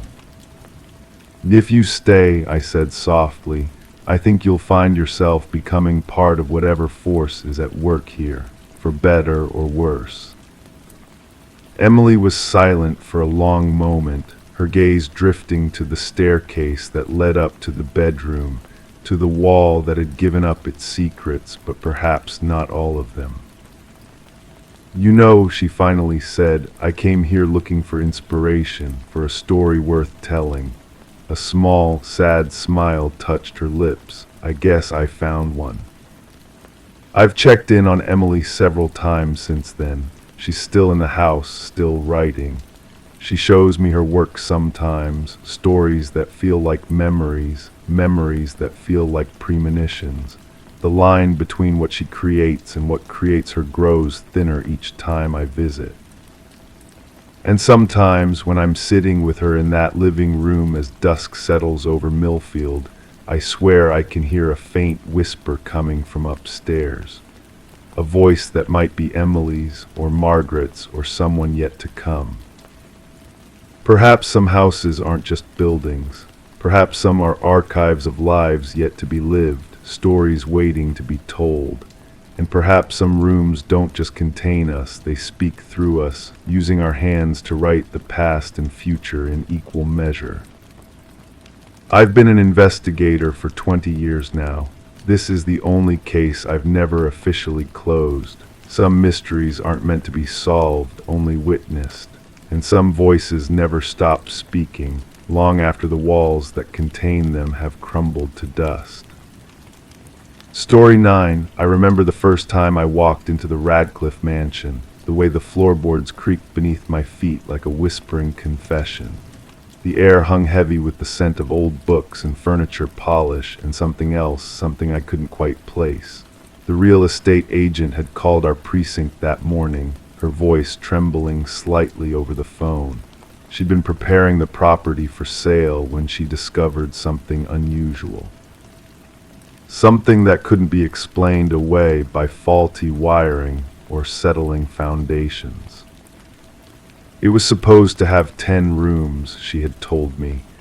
That's what's in the original blueprints from 1937. 10 rooms, detective. I counted them myself last week, but now there are 11. I'd been with the Coldwater Police Department for 17 years by then, investigating everything from petty theft to homicide, but never had I encountered anything quite like this. The Radcliffe mansion had stood empty for nearly 3 years since the death of its previous owner, Eleanor Radcliffe, an elderly widow with no living relatives. At least, that's what everyone believed.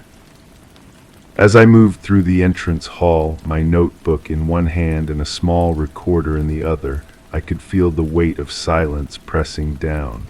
Old houses have memories, my grandmother used to say. They absorb the lives lived within their walls. This house seemed to be holding its breath. "The new room is this way," the agent, Ms. Keller, said softly, leading me up a curved staircase to the second floor. Her heels clicked against the hardwood, echoing down the corridor. I found it yesterday afternoon while doing the final walkthrough. I know how this sounds, but I swear it wasn't there before. We passed several closed doors until we reached the end of the hallway. There, between a bathroom and what appeared to be a linen closet, stood a door that seemed slightly newer than the others. The brass handle gleamed in the dim light filtering through dusty windows. "This is it," Ms. Keller said, taking a half step back.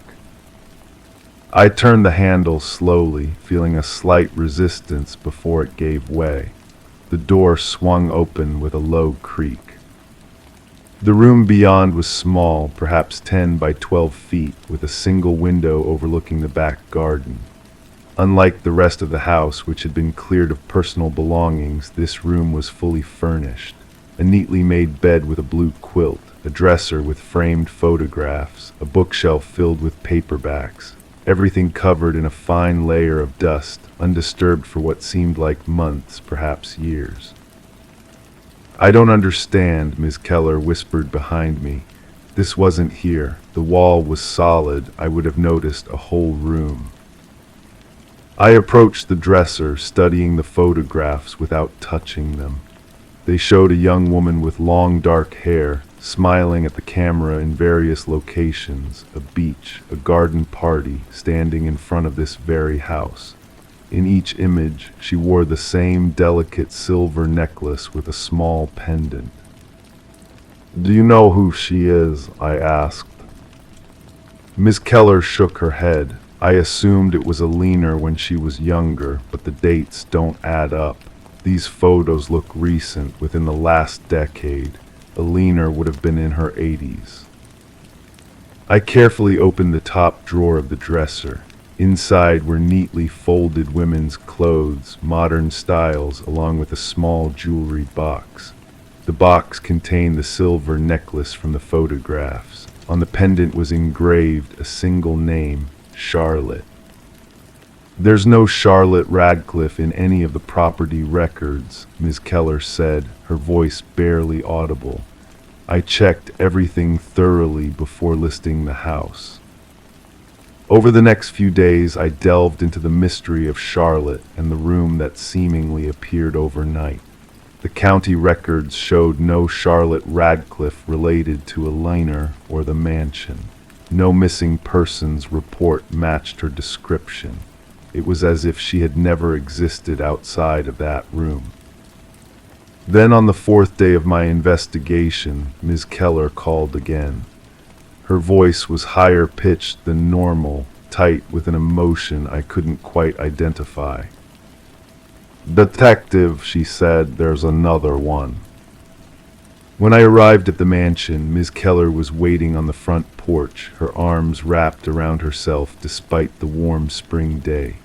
She led me upstairs without a word, past Charlotte's room to what had previously been a solid wall at the end of the corridor.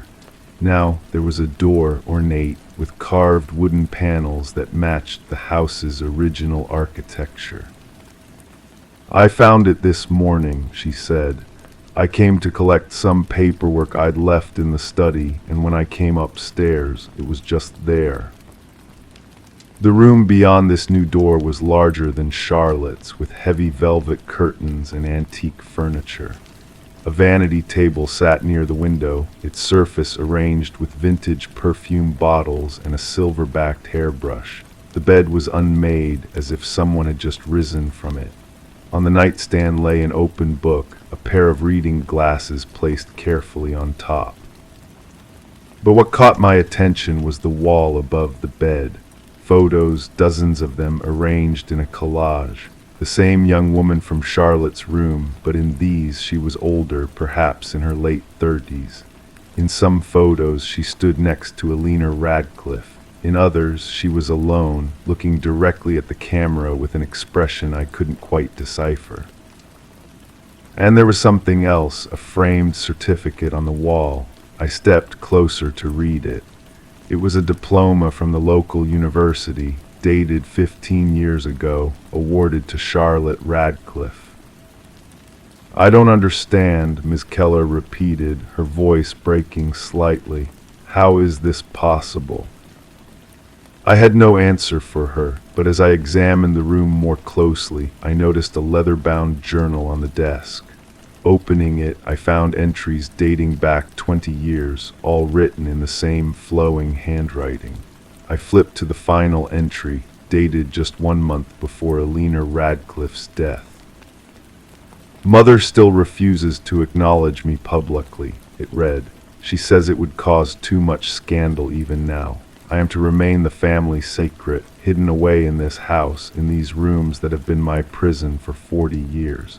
Sometimes I think I'll disappear completely if she continues to deny my existence. Already I feel parts of myself fading. What happens to a person when no one remembers they were ever alive? Over the next week, more rooms appeared in the Radcliffe mansion. Each revealed another chapter in Charlotte's life, a nursery with a child's toys from the 1970s, a teenager's bedroom from the 1980s filled with posters and school books, a small art studio where canvases depicted dark, twisting house shapes with too many windows. Each room contained evidence of a life lived in isolation, hidden away from the world. Birth records eventually confirmed what I had begun to suspect. Charlotte had been Alina's daughter, born with a condition that Alina, from a prominent family obsessed with appearances, had considered shameful. Rather than institutionalize her child, Alina had chosen to keep Charlotte's existence a secret, confining her to the house for her entire life. After Alina's death, it seemed Charlotte had simply continued her isolated existence for a time before disappearing. No body was ever found, no record of her leaving the house or dying within it. She had lived her whole life as a ghost, and in death, she seemed determined to ensure that anyone, would acknowledge that she had existed. The house was eventually torn down, the property divided and sold. But sometimes I drive by that empty lot and think I can see the outline of the mansion against the sky, growing and shifting, adding rooms filled with memories that refuse to be forgotten. And I wonder about Charlotte, whether she found peace once her story was known, or whether she's still there, crafting new rooms, leaving evidence of her life for someone to find.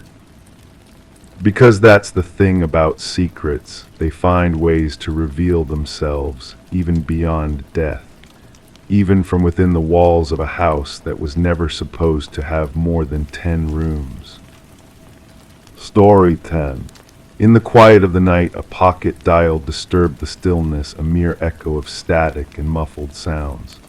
The operator, on the verge of dismissing it as a glitch, froze as a voice broke through the chaos. A woman's voice, barely audible, whispered urgently into the void, "He's here." And then silence descended like a heavy shroud. The trail of the call led to an empty house, a relic abandoned to time's unyielding grasp. No traces of intrusion, no disturbances in the air. Yet in the kitchen, veiled by layers of dust, a phone perched on the counter, its screen softly glowing. The call had been placed mere minutes before. Detective Morgan Reed, haunted by the enigmatic whisper, replayed the message once more, her heart heavy with the weight of the unknown. The forsaken property once belonged to the Sullivan family, until a devastating fire tore through its west wing, prompting their departure. Since then, the house stood deserted, a hollow shell of memories past. The caretaker, a faithful soul, swore by the house's solitude, claiming no soul had crossed its threshold in years. Background check on the number, Morgan inquired of her partner, Detective Walsh. Registered to Catherine Sullivan, the daughter, deceased for 3 years now in a tragic accident, came the reply. As Morgan gazed upon the phone nestled in its evidence bag, the pieces of the puzzle refused to align. A spectral connection between a departed soul and a dormant device, making calls from the sepulchral confines of an empty abode. The forensic team's scrutiny unearthed little of value. No fingerprints adorned the phone, save for indistinct smudges that defied identification. No footprints etched a path to or from the house, as if the call had materialized from the ether itself. The doors remained steadfastly locked, the windows sealed against the outside world. The recording, a mere 11 seconds of static, breath, and 5 haunting words, became the nucleus of their inquiry. Voice analysis affirmed a chilling truth. The whisper bore a resemblance of 98% to Catherine Sullivan's voice from bygone recordings. The timestamp, a cruel detail, pinpointed the call to the moment of Catherine's passing 3 years prior, down to the very minute. Morgan and Walsh delved into the recesses of Catherine's past, questioning those who once knew her. Her father, now remarried, wore an expression of genuine bewilderment. Her mother, a solitary figure in a small apartment, crumbled upon hearing the spectral message. "That's my Katie," she murmured. "She sounds so afraid." Catherine's former beau, Mark Jennings, painted an alibi for the night in question. He toiled through a nocturnal hospital shift, his whereabouts corroborated by many witnesses and vigilant security cameras. The house stood desolate, a silent sentinel bearing witness to the inexplicable call. The enigma persisted, defying reason and resolution. The case stagnated until a call from Catherine's mother breathed life into the investigation. "I stumbled upon something in her belongings," she quivered. "Katie kept a journal, the final entry. You must see it." Within the journal's pages lay a damning chronicle of Catherine's relationship with Mark, a tender genesis spiraling into a vortex of control, isolation, and dread. The last entry bore a grim prophecy. "He's discovered my intentions to leave. His wrath knows no bounds. If harm befalls me, let it be known it was no accident." In the harsh glare of interrogation, Mark's facade withered. "You accuse me based on mere words scrawled in a journal," he spat, his bravado faltering. "That's no evidence. The records place you at the scene before emergency responders," Morgan countered. "How do you explain that?" A pallor washed over his features. "I was anxious when she failed to arrive. I set out to find her." "The crash transpired on a remote road. How did you pinpoint her location?" Morgan pressed further, his composure fractured. "I've told you I was concerned." A revisit to the accident site unveiled a grim revelation. Though Catherine's vehicle had long been removed, Morgan sanctioned a deeper probe. Beneath the earth, 20 feet from the crash site, lay Catherine's actual phone, the very device that had lain dormant in her parents' keeping. Forensic scrutiny of the buried phone unveiled a trove of deleted texts between Catherine and her sister on the night of her demise. "Mark has learned of my intentions to leave. He tails me in his vehicle.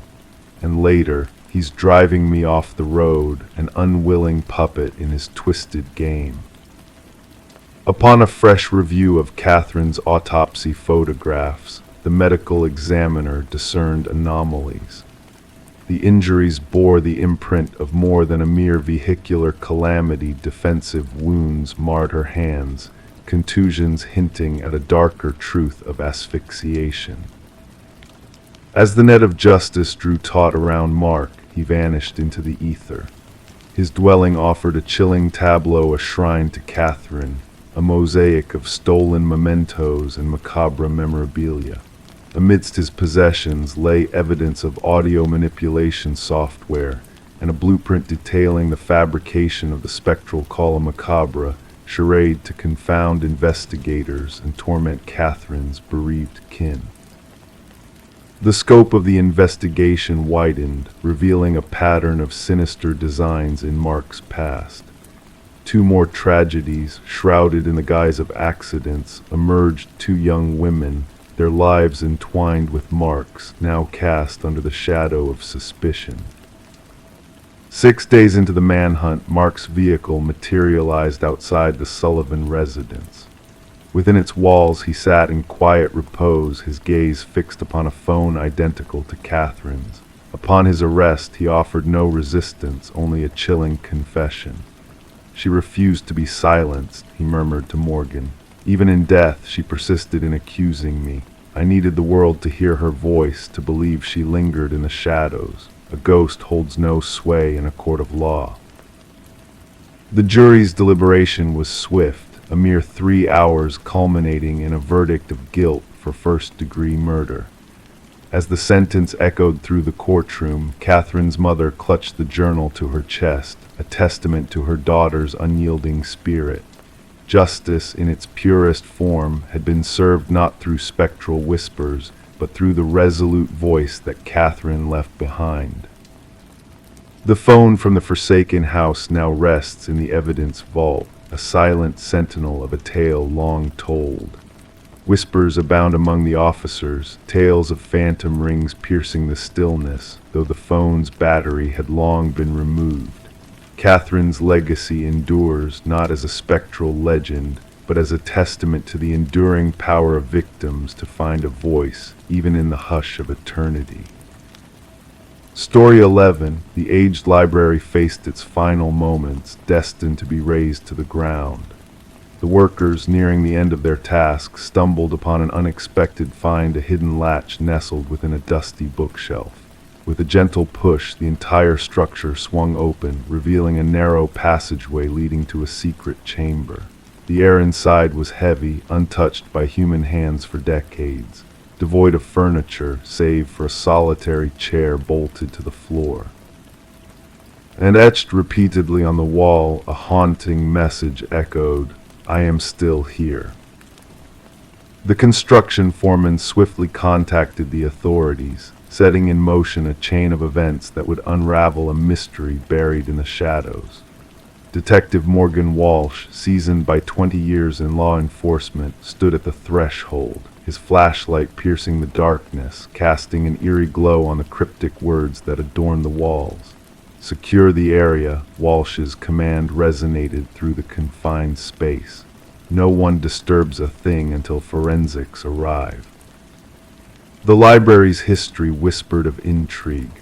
Once owned by the esteemed Harrington family, known for their generosity in gifting the building to the public following the unexplained disappearance of their daughter, Rebecca.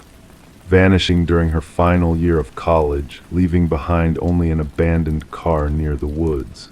Despite exhaustive searches and inquiries, the case grew cold, shrouded in uncertainty. The prevailing belief hinted at a voluntary departure, but her family clung to a darker truth, one they could not articulate. As forensic experts meticulously combed through the hidden chamber, they unearthed strands of hair and fibers entwined in the chair. Traces of blood and skin cells lingered beneath the surface of the scratched walls. Initial analysis hinted at a young female presence. The chair was designed for confinement, the forensic analyst remarked, gesturing towards the aged leather straps and bolt holes. Whoever was held here fought with all their might. Walsh delved into the Harrington family's past, a thread that led him to a peculiar revelation. The library's donation to the community coincided eerily with Rebecca's disappearance, a detail that beckoned for scrutiny. Further inquiries unveiled an unsettling connection. The contractor responsible for the hidden room's installation had strong ties to Maxwell Harrington, Rebecca's uncle and the family's patriarch. Financial records hinted at transactions beyond mere renovation expenses. Former library staff expressed shock at the discovery, none privy to the concealed space. An elderly librarian recalled Maxwell's solitary visits to that section after hours, his insistence on preserving its original state. Maxwell was adamant about that area remaining untouched, she recounted. He claimed its historical significance was unmatched.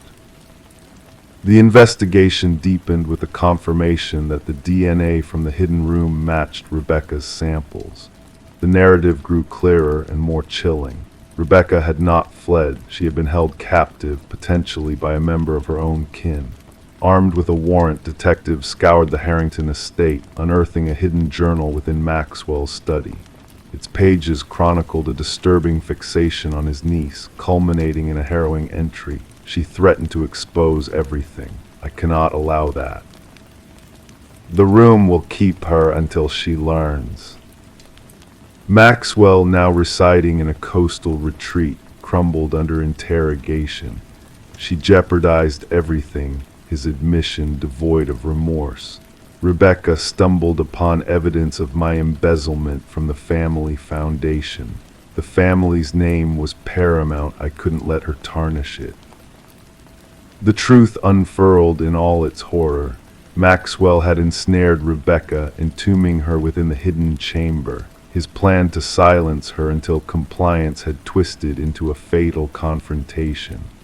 I panicked, Maxwell confessed. I interred her beneath the floorboards, sealing her fate. The donation ensured the room's preservation. Beneath the floor of the hidden room, ground-penetrating radar detected human remains.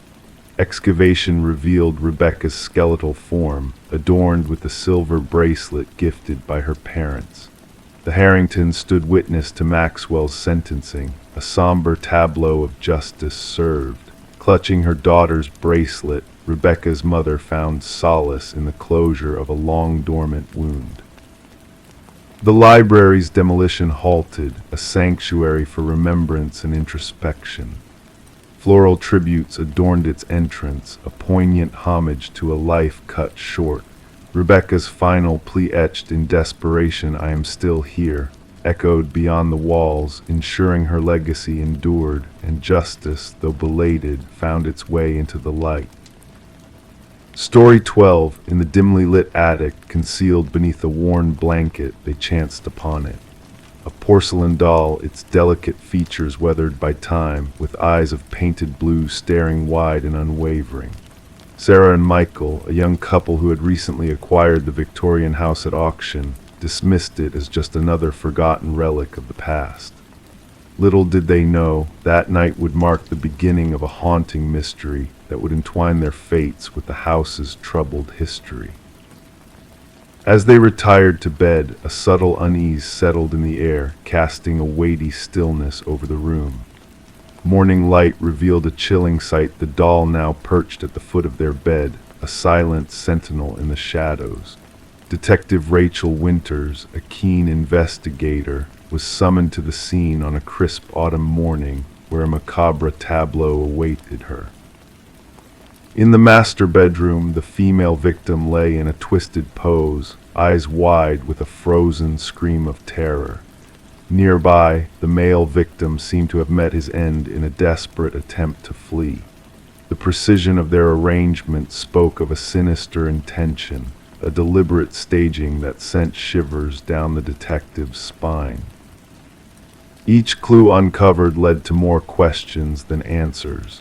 Neighbors whispered of shadows dancing behind curtained windows and phantom laughter echoing through the night. The forensic team's discoveries only deepened the enigma, traces of antique fabrics, inexplicable handprints, and a chilling absence of any physical intruder. Delving into the property's dark past, Detective Winters unearthed a haunting tale of a doll maker whose creations held a sinister secret. Each victim had unknowingly trespassed upon a legacy of dark rituals and restless spirits bound to the house by threads of malevolence. The key to unlocking the mystery lay in a series of old photographs hidden within the attic's walls. Images frozen in time, revealing the dollmaker's eerie creations, including the very doll that now held Sarah and Michael in its grip. The doll, a conduit for malevolent forces, its presence a harbinger of doom. A distant relative's cryptic revelations hinted at a dark pact woven into the dollmaker's art, a macabre fusion of life and inanimate matter. The truth, elusive and chilling, pointed to a force beyond human comprehension, a malevolent entity bound to the doll's porcelain form. In the aftermath of inexplicable events, the case grew cold, the doll's disappearance leaving a void of unanswered questions. Detective Winters, haunted by the inexplicable events, chose to retire, carrying with her a silent burden of secrets too dark to share. The house passed to new hands, its attic left undisturbed, a silent witness to the shadowy legacy that lingered within its walls. Whispers of a spectral presence, of laughter in the night, persisted among the neighbors, a reminder of the darkness that dwelled within the hidden corners of the old Victorian house. Story 13. The gentle current whispered secrets as it meandered through the still morning. The water reflected the sky like a mirror, creating a serene and mysterious ambience along the shore. It was on this tranquil morning that the fisherman's eyes caught sight of something unusual, a suitcase bobbing silently near the edge of the water, almost blending in with the calm surroundings. At first glance, it appeared as if someone had discarded old clothes in the box, but as the fisherman approached, a peculiar stench filled the air, thick and suffocating. The suitcase was wrapped tightly in chains, its edges kissed by rust from its exposure to the elements. When the authorities pried open the case, what they discovered sent shivers down their spines. It was not clothes inside, but something far more sinister. Within the confines of the suitcase lay strands of hair, fingers frozen in a haunting grasp. And at the very bottom, a chilling note that sent a shiver down Detective Sarah Mercer's spine. This isn't the first. As Detective Mercer arrived at the scene, she observed the grim tableau with a sense of unease settling in her chest. The victim, a woman in her mid-30s named Catherine Walsh, lay before her, her dark hair now matted from the water, her once pale skin now marked by the touch of the river. The medical examiner worked meticulously, capturing every detail with precision before the body was gently removed from its watery grave. What struck Mercer most was not just the method of disposal, but the eerie care taken with the victim's appearance: manicured nails, freshly styled hair, and expensive clothing adorning her like a macabre display. "She wasn't killed here," Mercer murmured softly, her eyes fixed on the lapping waters. "She was prepared, showcased." Catherine Walsh, a successful real estate agent known for her high-end deals, lived a seemingly perfect life, divorced, childless, residing in an upscale neighborhood. Her colleagues painted a picture of a woman who was ambitious, meticulous, and fiercely private. Her sudden disappearance raised alarms, especially when she missed a crucial appointment that could have been her biggest commission yet. As the investigation unfolded, a chilling portrait of Walsh's life emerged. Her home, a pristine oasis of order and symmetry, held secrets within its perfectly arranged walls.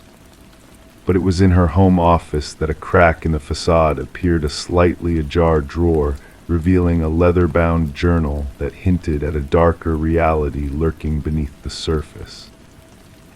Intriguing clues emerged from Walsh's digital footprint: mysterious messages, repeated searches for protection devices, a sense of impending danger that seemed to follow her every move. Detective Mercer pieced together the puzzle, connecting the dots between the meticulously staged crime scene and the cryptic messages that had plagued Walsh in the days leading to her demise. The breakthrough in the case came unexpectedly from a pawnshop owner who recognized Walsh's missing emerald necklace in the possession of a regular customer, Michael Linden, a quiet maintenance worker with a penchant for blending into the background. Surveillance footage revealed his eerie presence in Walsh's life, his calculated movements aligning with her absences. When Linden's apartment was searched, a chilling tableau of obsession emerged: walls adorned with photos of Walsh and other women, all captured in moments of vulnerability and unawareness. Behind a false wall, a shrine dedicated to his victims revealed a meticulous collection of personal items, a twisted manifestation of his distorted admiration. In the interrogation room, Linden's calm facade cracked ever so slightly as he revealed his twisted rationale. To him, the victims were flawed, their perceived perfection a facade he sought to shatter. His meticulous rituals of grooming and dressing them before their final moments spoke of a dark obsession, rooted in a distorted sense of rectification. The search for the other victims mentioned in Lyndon's note led investigators to remote locations where more suitcases revealed the chilling truth, a pattern of carefully orchestrated murders targeting women who embodied a sense of perfection that Lyndon sought to dismantle. As the trial unfolded, the families of the victims looked on in silent anguish, their lives forever altered by the heinous acts of a man who hid his darkness behind a mask of normalcy. Detective Mercer, though the case was officially closed, carried the weight of unanswered questions. What drove Lyndon to such depths of depravity? What inner imperfection he sought to erase through his gruesome acts? The river continued its timeless journey, carrying away the traces of the past, but within the precinct, reminders of darkness lingered on Mercer's desk in the form of chilling notebooks, a sobering testament to the hidden shadows that lurk beneath the veneer of everyday life. And in the quiet moments of reflection, one could not help but wonder how many more predators walked among us, their eyes keen, their minds twisted, waiting for that one flaw to reveal itself in the dead of night. Story 14. The aged apartment possessed its own peculiarities, pipes that moaned, floorboards that croaked. Yet the fresh occupant discerned that what she heard wasn't ordinary. The footsteps were too steadfast, too intentional. They emanated from above, deliberate and unhurried, but she resided on the highest level.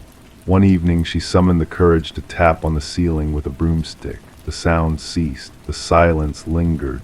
Then a solitary knock reverberated from inside the ceiling. Sarah Coleman chose not to disclose the knocking incident to anyone. She convinced herself it was merely the structure settling, or perhaps a small creature that had found its way into the attic space. Even as the footsteps persisted night after night, she adjusted, cranking up her television volume, donning headphones to slumber, anything to drown out the methodical footfalls that traced paths across her ceiling in the obscurity.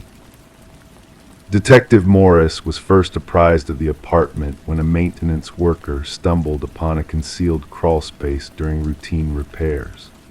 The worker had removed a segment of drywall in the hallway outside Sarah's apartment to remedy a water leak. Behind it, he stumbled upon a narrow passage that should not have existed as per the building blueprints. When he shone his flashlight inside, the beam illuminated a makeshift living area, food wrappers, water bottles, a soiled blanket, and a small notebook. The building superintendent promptly contacted the police. Detective Morris arrived with his partner, Detective Rivera, to find the maintenance worker pallid and trembling. "Someone's been dwelling in the walls," he kept repeating. "Someone's been observing." The notebook contained meticulous observations of Sarah Coleman, her routine, her guests, her dinner choices, her TV preferences, when she showered, when she slept. The handwriting commenced neatly but progressed into a frenzy towards the final pages, with peculiar symbols creeping into the margins. "The subject no longer responds to my cues," read the concluding entry. "She has opted to disregard me. No one disregards me." Forensics teams combed the crawl space and discovered fingerprints that did not match any records in any database. They unearthed an intricate labyrinth of passages integrated into the walls and ceilings of the building, some dating back decades as per structural analysis. The passages linked to 5 distinct apartments but terminated in vantage points, minuscule openings camouflaged as fixtures or minor damage in only one, Sarah Coleman's. The investigative team interviewed current residents. None reported anything unusual beyond the usual apartment noises. Previous residents recounted a different tale. 3 prior tenants of Sarah's apartment recounted feeling observed or hearing inexplicable movements. One had relocated after a mere 2 weeks. None had spoken of their encounters, apprehensive of sounding paranoid. The breakthrough in the case emerged when forensics unearthed microscopic blood splatter in one of the crawl spaces. DNA testing linked it to Martin Weaver, a former resident who had vanished without explanation 4 years earlier. His family had filed a missing persons report, but the case had gone cold. He had resided in the apartment directly below Sarah's. Detective Morris revisited Martin's disappearance. As per neighbors, Martin had grumbled about noises above his apartment. He had confronted the tenant residing above him at the time, a reserved man named Edward who kept to himself. Shortly after, Martin disappeared. Edward vacated the premises the subsequent month, leaving no forwarding address. Investigators traced Edward's rental history and unearthed a pattern. He had resided in 6 diverse apartment buildings over 2 decades. In each scenario, he had requested top-floor units, formed few social ties, and eventually departed without notice. A neighbor from his third abode recollected him as intense and recalled his frequent grievances about requiring silence. The investigators stumbled upon property records displaying that Edward had procured remote rural land. When they reached the location, they stumbled upon a cabin adorned with photos and notes. Snapshots of inhabitants from various apartment buildings, including Sarah Coleman and Martin Weaver. Maps of ventilation systems and structural weaknesses. Elaborate journals detailing observations of the specimens and preserving the habitat. In the heart of the cabin stood a corkboard with newspaper clippings, missing persons reports, 6 in total. All former apartment residents from buildings where Edward had resided. Deep gouges scarred the wooden floor beneath the board as if something weighty had been dragged repeatedly. Behind the cabin, cadaver dogs guided investigators to a freshly disturbed patch of soil. Excavation unveiled human remains, and then another burial site, and another. As forensic anthropologists commenced the somber task of identifying the victims, Detective Morris revisited Sarah's apartment building. The crawl spaces had been sealed off, yet residents still reported sporadic noises. Maintenance workers fitting new security systems stumbled upon an item tucked into a corner where the ceiling met the wall in the hallway, a small notebook, newer than the initial one discovered. The first page bore only one line: "They found my old nest, but not my new one." The script matched the previous notebook. The final page showcased a rudimentary sketch of Sarah's apartment layout with a fresh passage marked in crimson, and a date for that night. Officers hastened to evacuate Sarah, yet found her apartment deserted. Her phone rested on the kitchen counter. Her television remained on. Her shower was running. In the bathroom, steam fogged the mirror. As it dissipated, a message materialized, inscribed by a finger on the glass: "Look up." The ceiling panel above the shower had been removed. The manhunt for Edward persists. Investigators have identified him as Edward Mercer, former construction worker specializing in renovations. His insight into building structures had enabled him to craft his concealed network of observation points and passageways. Thermal imaging scans of Sarah's building disclosed no evidence of current habitation within the walls. Sarah Coleman remains missing. Her case has been tied to similar vanishings across multiple states. Authorities have issued cautions to apartment building managers concerning unauthorized modifications and hidden spaces. The specter that haunts Detective Morris most is not the graves or the journals or even the photographs of unwitting residents. It is the image of Sarah, night after night, hearing those footsteps overhead in an apartment lacking an upstairs neighbor. The footsteps that ceased when she tapped, and then tapped back. Sometimes at night, alone in his own residence, Detective Morris finds himself gazing up at his ceiling, listening, waiting, and pondering who else might be listening too. Story 15.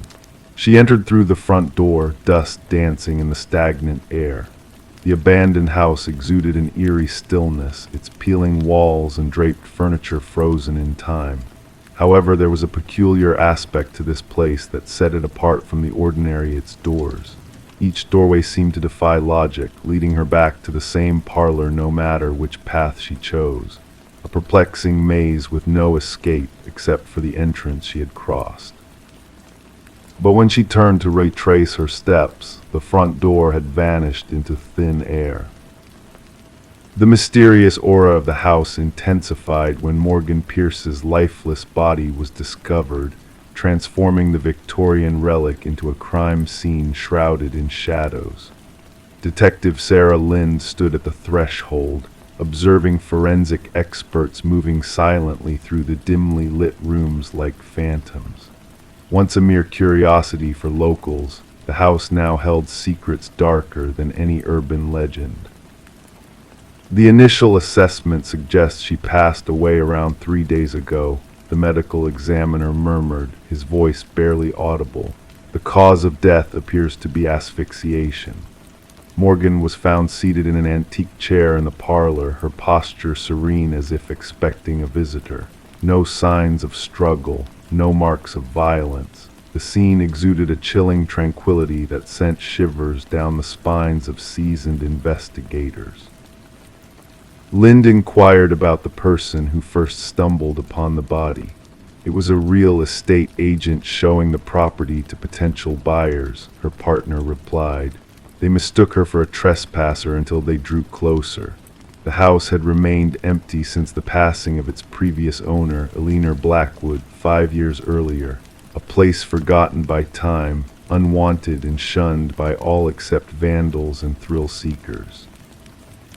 Morgan Pierce, a 26-year-old graduate student, was known for her meticulous nature and fascination with architectural anomalies.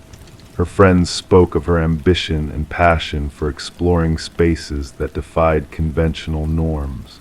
The abandoned Victorian, notorious for its disorienting qualities, must have captivated her curious mind.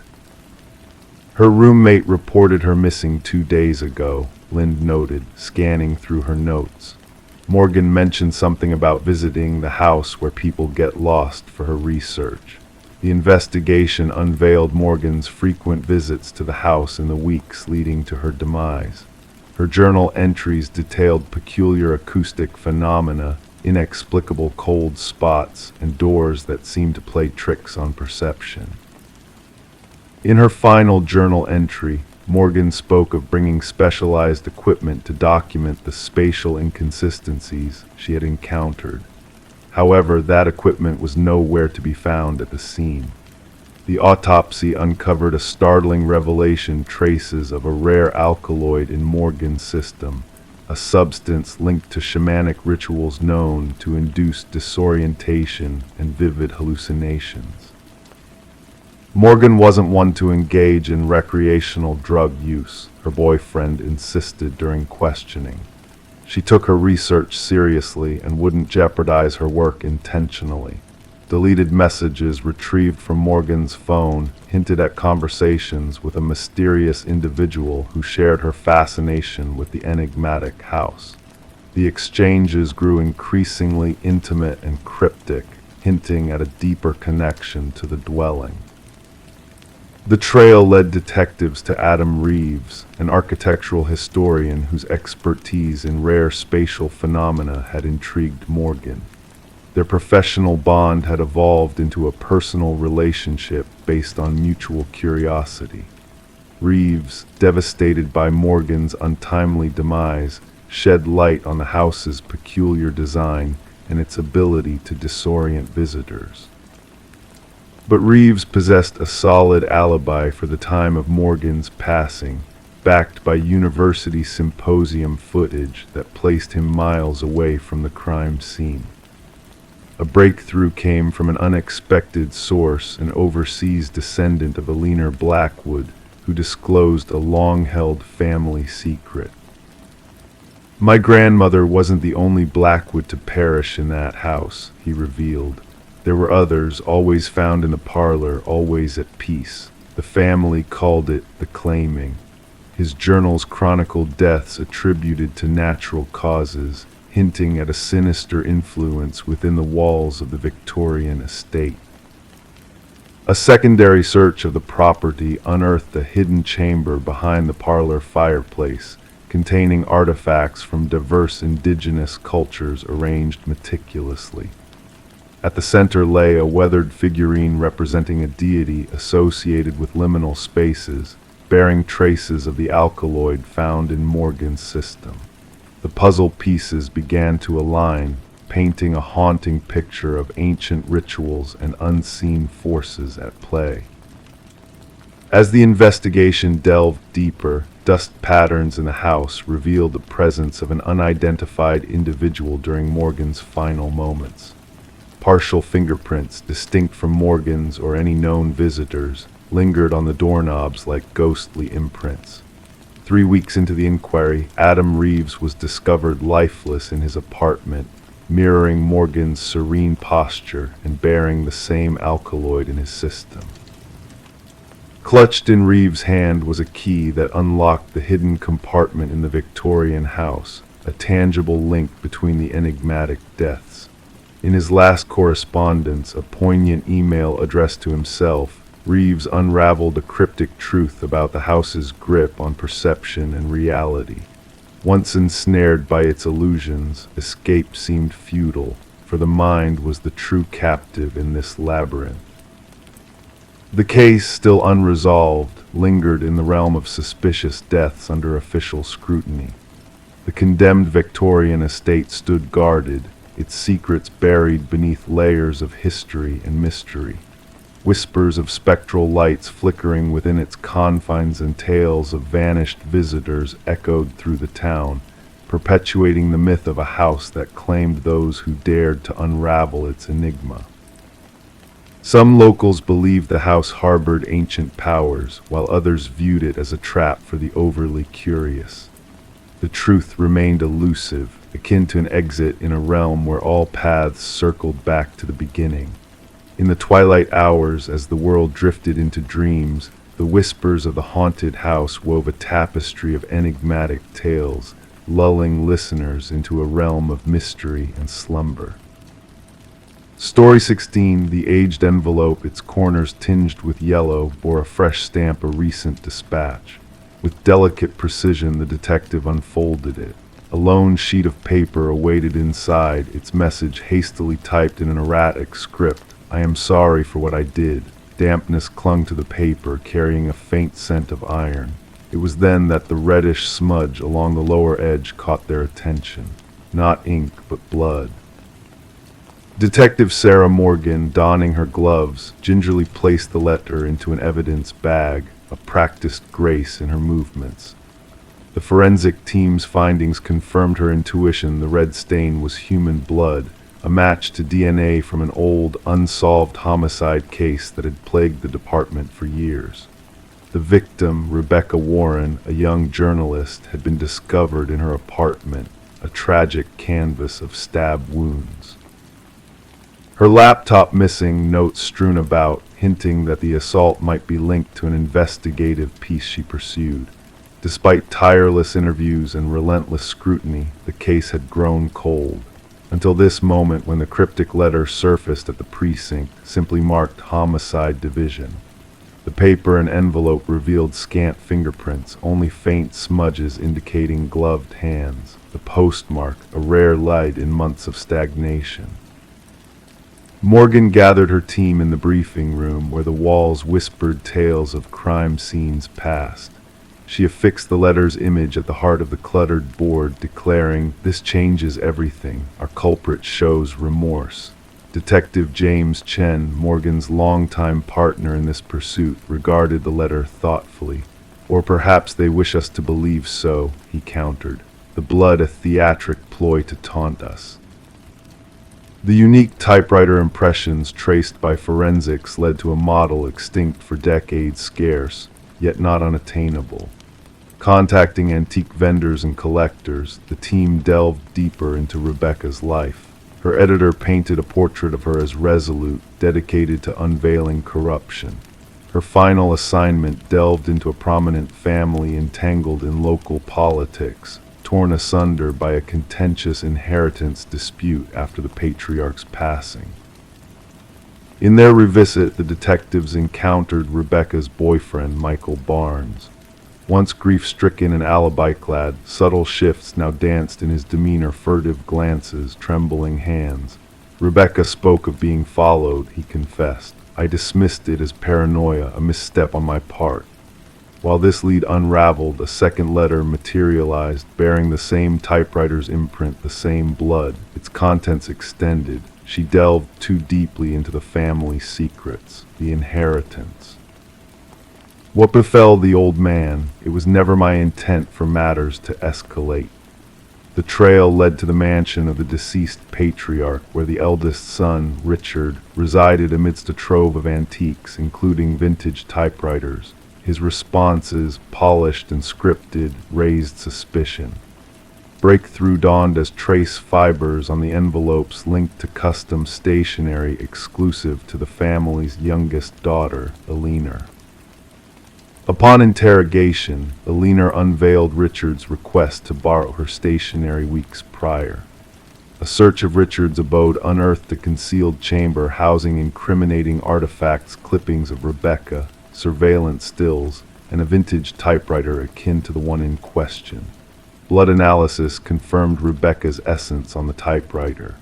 Unforeseen was the financial link between Richard and Michael, unveiled through bank records showcasing sizable transactions predating Rebecca's demise. Confronted, Michael crumbled. Rebecca unearthed evidence of Richard's foul play in his father's demise, he confessed. I relayed her findings, believing it would deter her pursuit. I never envisioned her death.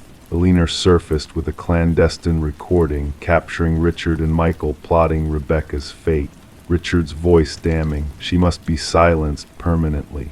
Richard's bid for escape culminated in his arrest. The prosecution wove a narrative around the letters, the typewriter, the monetary exchanges, and Eleanor's recording. Michael, striking a pact, testified against Richard. At trial, Richard maintained innocence, casting Michael as the sole malefactor, framing him. Evidence, however, spoke volumes. A swift guilty verdict rendered by the jury sealed Richard's fate. As he was led away, shackled, Detective Morgan approached Rebecca's kin in the hushed courtroom. No solace could mend their loss, yet the verdict offered a semblance of peace. The blood-stained letters lay ensconced in evidence, a stark reminder that even the most meticulous schemes leave traces. Remorse, whether genuine or strategic, oft unveils the downfall of those who deem their crimes flawless. Rebecca Warren's case etched itself as a beacon in detective lore, teaching that breakthroughs may arise not from technology's marvels, but from a weathered typewriter and the weight of guilt bearing down on a killer's soul. Story 17, The Enigmatic Mimic. She cleared the mist from the mirror, gazing at her reflection. Yet an unsettling feeling crept in. Her features appeared normal, her attire unchanged. But the longer she peered into the glass, the more a sense of unease enveloped her. A flicker caught in the corner of her eye, a motion not of her own making, and when she turned away, her reflection remained motionless, observing.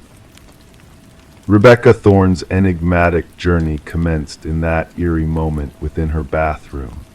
What unfolded would baffle investigators and linger in the community's consciousness for years to come. Residing solo in a modest apartment within a tranquil suburban enclave, Rebecca was seen by friends as meticulous, introverted, a woman who kept to herself while maintaining amiable relations with her neighbors. Her occupation as a data analyst for a medium-sized firm shaped her life with routines and exactitude. None would have predicted she would be at the core of one of the most perplexing criminal puzzles of the era. The initial signs seemed trivial. Rebecca noticed minor displacements of objects in her home, nothing missing, just rearranged. A mug shifted to another shelf, books shuffled, her toothbrush misplaced. She brushed off these anomalies as mere lapses, a result of prolonged hours under harsh lights, poring over spreadsheets until her vision blurred. Detective Marion Shaw received the initial complaint when Rebecca, after enduring weeks of such disturbances, finally reached out to authorities. The initial evaluation, no evident crime, possibly a matter for mental health services rather than law enforcement. Shaw documented the issue but filed it among the stack of non-urgent cases. There was no concrete evidence, Shaw later recounted. No signs of forced entry, no missing items, just a woman sensing something amiss in her abode. The pivotal moment arrived with the incident in the bathroom mirror. During her second interaction with the police, Rebecca recounted it vividly how her reflection appeared to move independently, how she felt under surveillance even in solitude. This time she had proof, a self-installed security camera pointed at her front door. The footage unveiled something that sent shivers down even the most seasoned officers' spines. The grainy video depicted Rebecca leaving for work in the morning. Yet 20 minutes later, someone identical to Rebecca used a key to enter her apartment. Forensic analysts scrutinized the footage for signs of tampering or digital manipulation. None were found. The individual entering mimicked Rebecca's movements, attire, even carrying her distinctive leather bag. However, according to timestamps from her workplace's security system, Rebecca had already swiped into her office across town.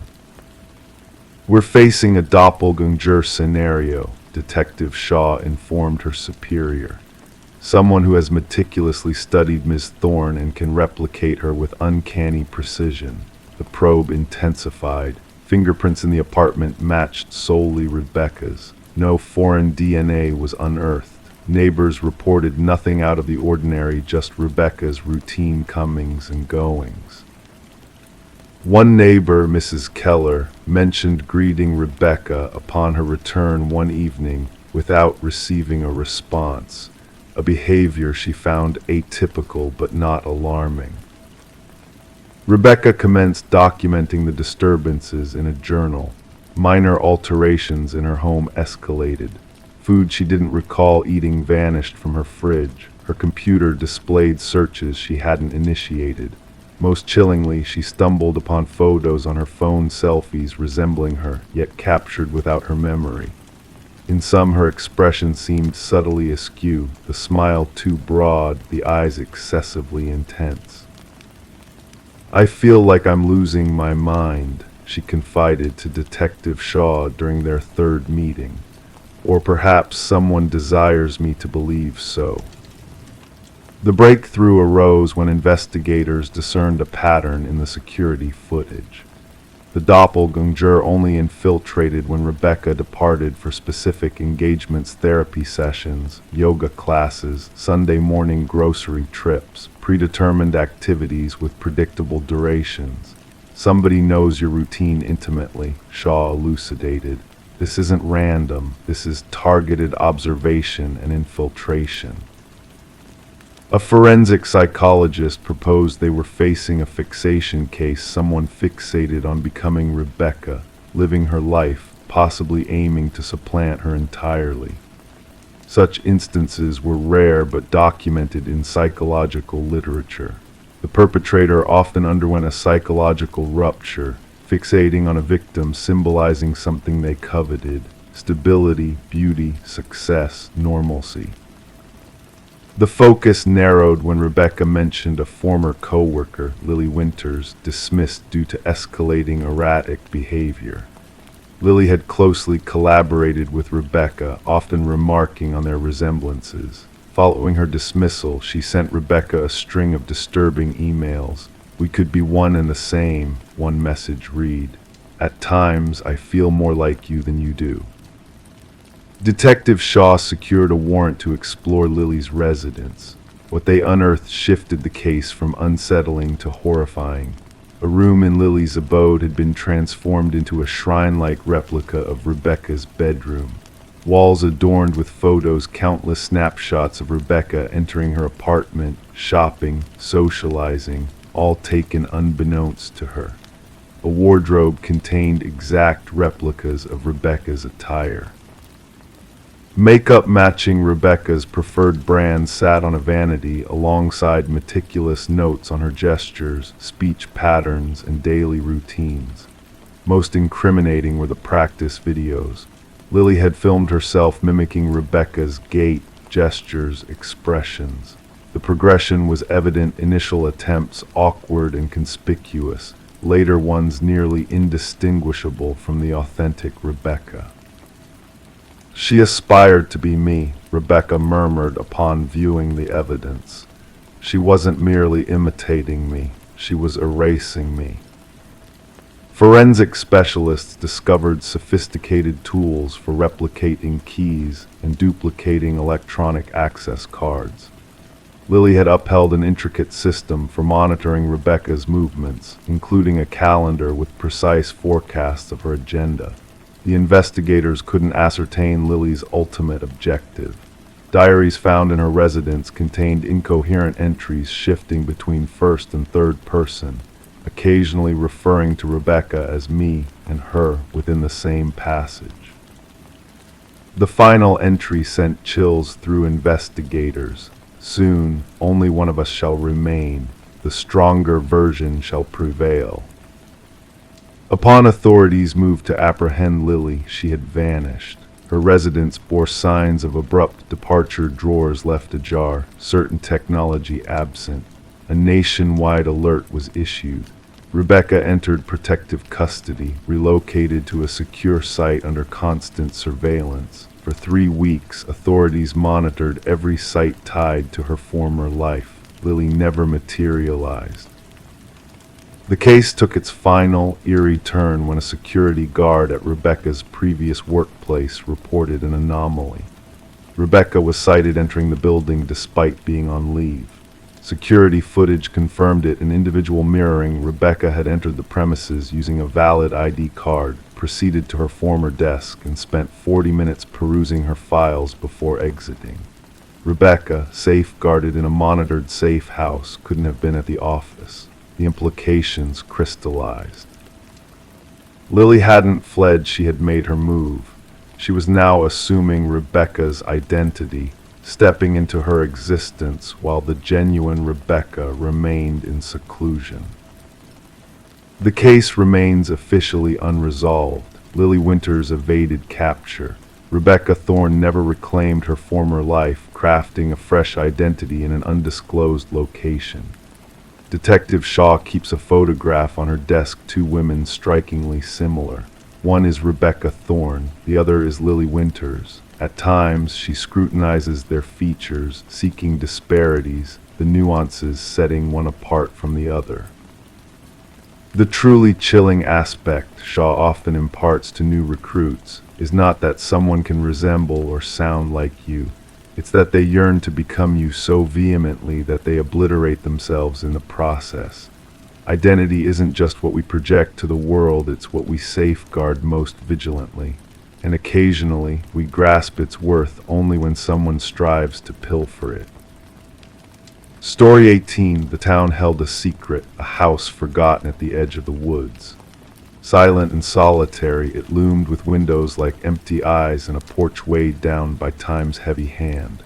No one laid claim to its existence, no memory lingered of its builder.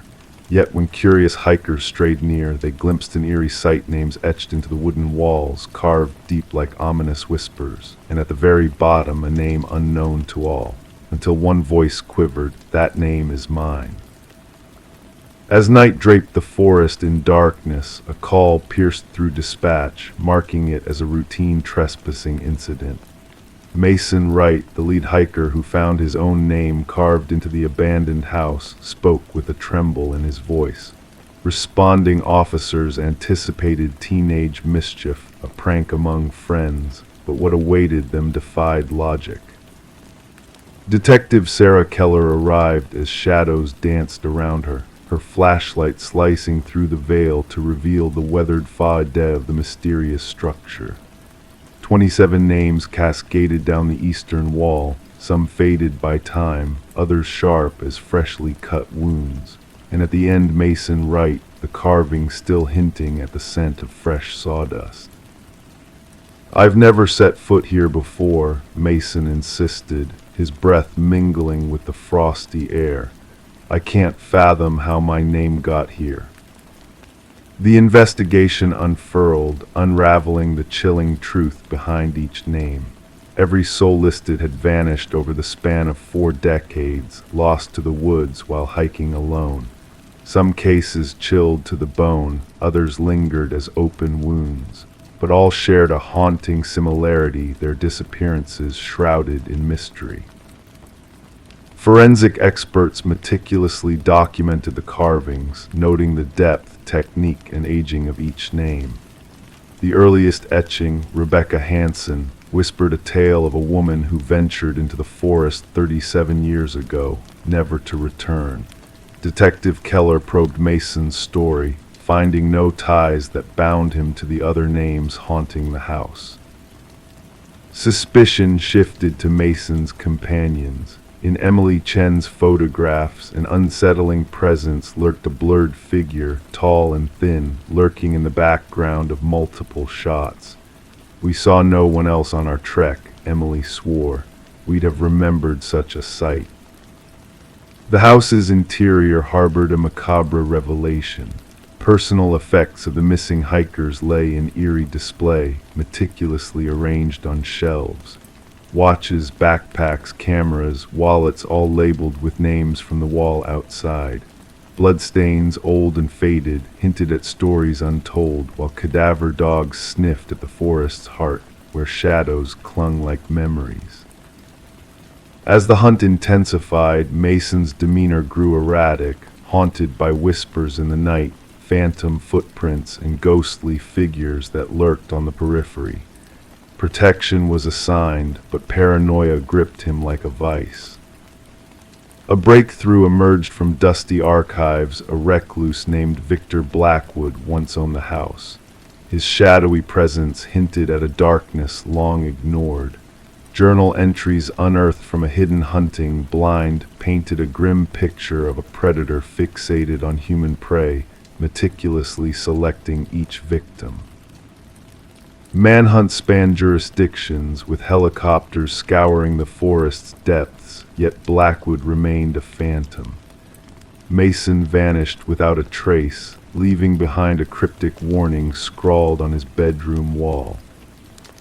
The search led to a chilling discovery, a hidden workshop behind a false wall, a freshly carved name awaiting its place among the haunted roster. Surveillance tightened, a trap poised to snare the elusive hunter. 3 nights of vigilance culminated in a spectral figure emerging from the forest, moving with uncanny grace towards the house. Cameras blinked, shadows danced, and when clarity returned, the figure had disappeared into the night. The house stands sentinel under constant watch. Mason and the forensic technician are lost to the woods, their fate entwined with the enigma of the names on the wall. The hunt persists, drawing new resources as echoes of disappearances ripple through forests afar.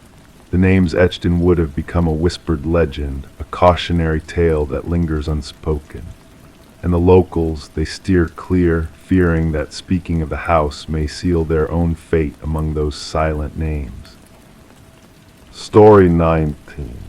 The apartment lay silent and empty for months before the new tenants arrived.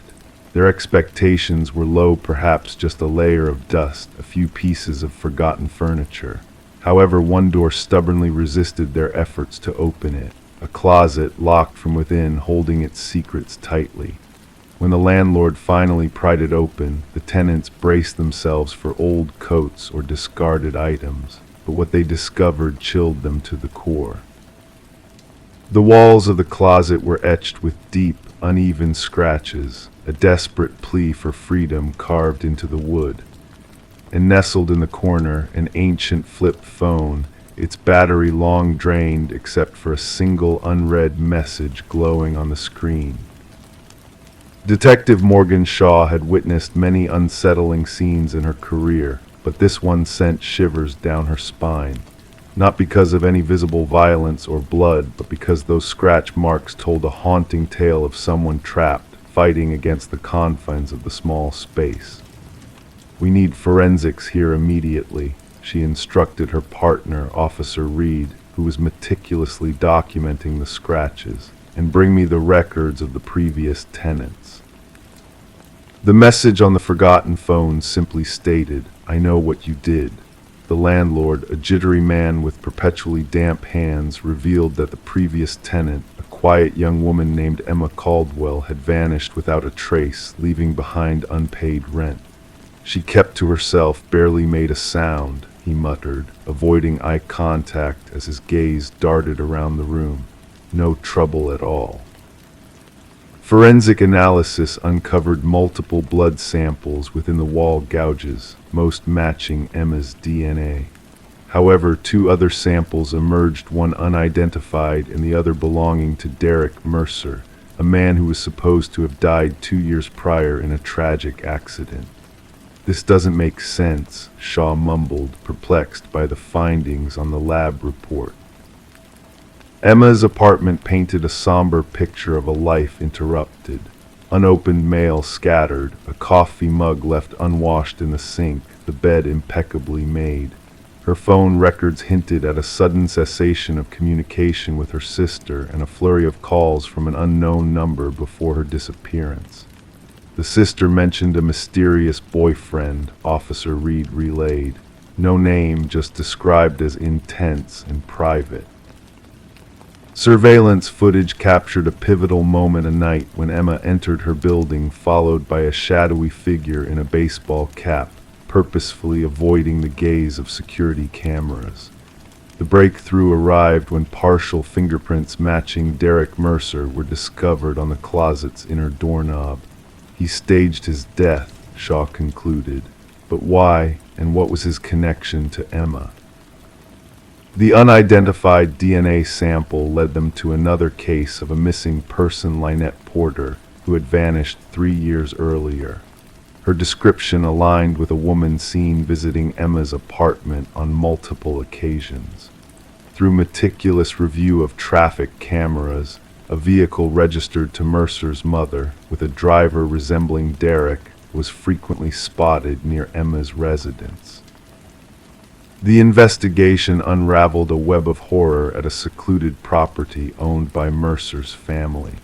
Behind imposing basement doors, they unearthed Lynette Porter alive yet emaciated, enduring conditions reminiscent of Emma's imprisonment.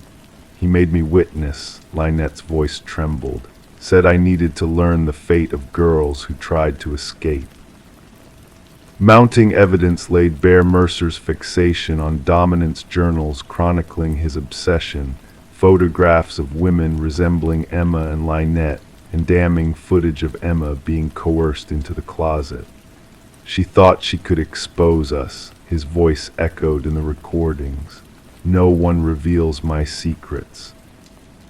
The hunt for Derek Mercer spanned jurisdictions, while forensic psychologists pieced together a chilling profile of a man who derived pleasure from inflicting suffering, relishing in the eradication of hope within confined spaces.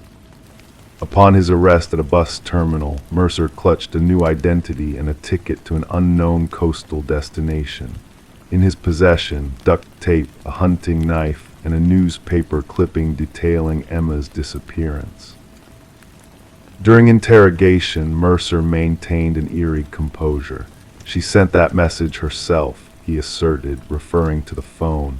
"She sought rescue, but she didn't merit salvation." The trial exposed Mercer's elaborate ruse to feign his demise, utilizing dental records of a homeless man who resembled him. For years, he lurked in anonymity, targeting women resembling his initial victim. Emma's remains were never recovered, the forensic evidence indicating her tragic demise within the confines of the closet. Against unyielding walls she clawed in desperation. After just 4 hours of deliberation, the jury returned a unanimous guilty verdict on all charges. As the judge pronounced a sentence of life imprisonment without possibility of parole, Mercer's lips curled into a faint smile, as if the verdict aligned with an enigmatic logic known only to him. At the sentencing, Lynette Porter addressed the court. He trapped us in darkness because that's where he dwells imprisoned in his own mind. While he decays in his cell, I'll bask in the sunlight. The case prompted a paradigm shift in missing persons investigations, emphasizing the scrutiny of relationship dynamics and rental properties. Detective Shaw preserved the closet door from Emma's dwelling in her office, a poignant reminder that the most harrowing crime scenes aren't always drenched in blood, but in the frantic marks of a soul battling for survival. Story 20. The realtor's listing made no mention of a basement. The blueprints revealed no trace of it. But when the family peeled back the worn carpet, they uncovered a hidden door. An ancient, rusted handle beckoned to them. It took 3 of them to wrench it open. Stale air, thick with the scent of damp earth, enveloped them as they descended the steps into darkness. Anticipating storage space, they were met with a solitary chair beneath a swaying light bulb. And on the wall behind it, a chilling array of photographs depicting them. The Mercer family had settled into the suburban abode during the cold grip of winter, charmed by its aged facade and creaking floors. They never fathomed the depths of history lurking within, waiting to collide with their present in an unsettling manner. Detective Sarah Connors arrived at the scene, her partner by her side as the crime scene unit secured the area with fluttering yellow tape.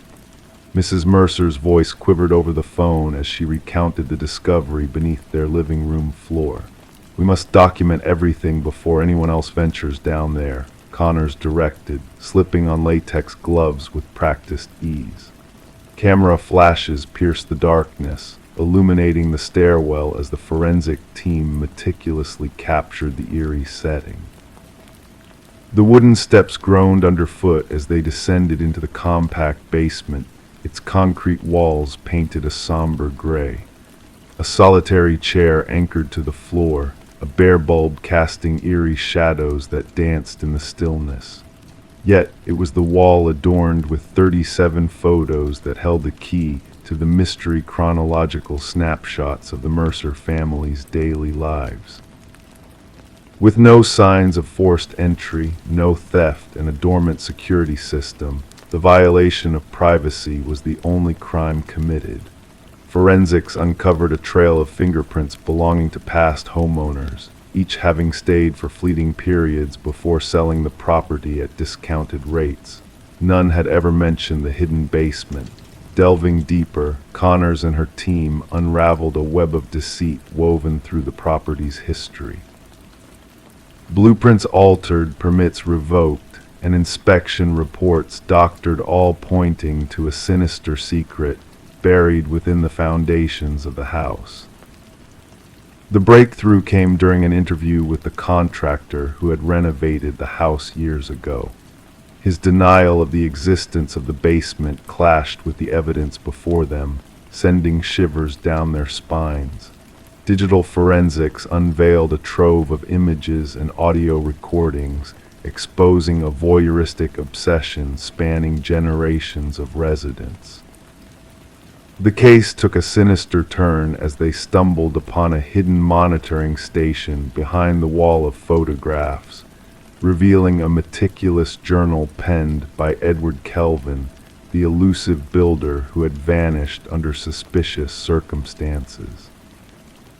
Kelvin's deranged writings hinted at a twisted sense of ownership over the families who dwelled in the house. His warped perception painted them as mere actors in his clandestine production, unaware of his pervasive gaze.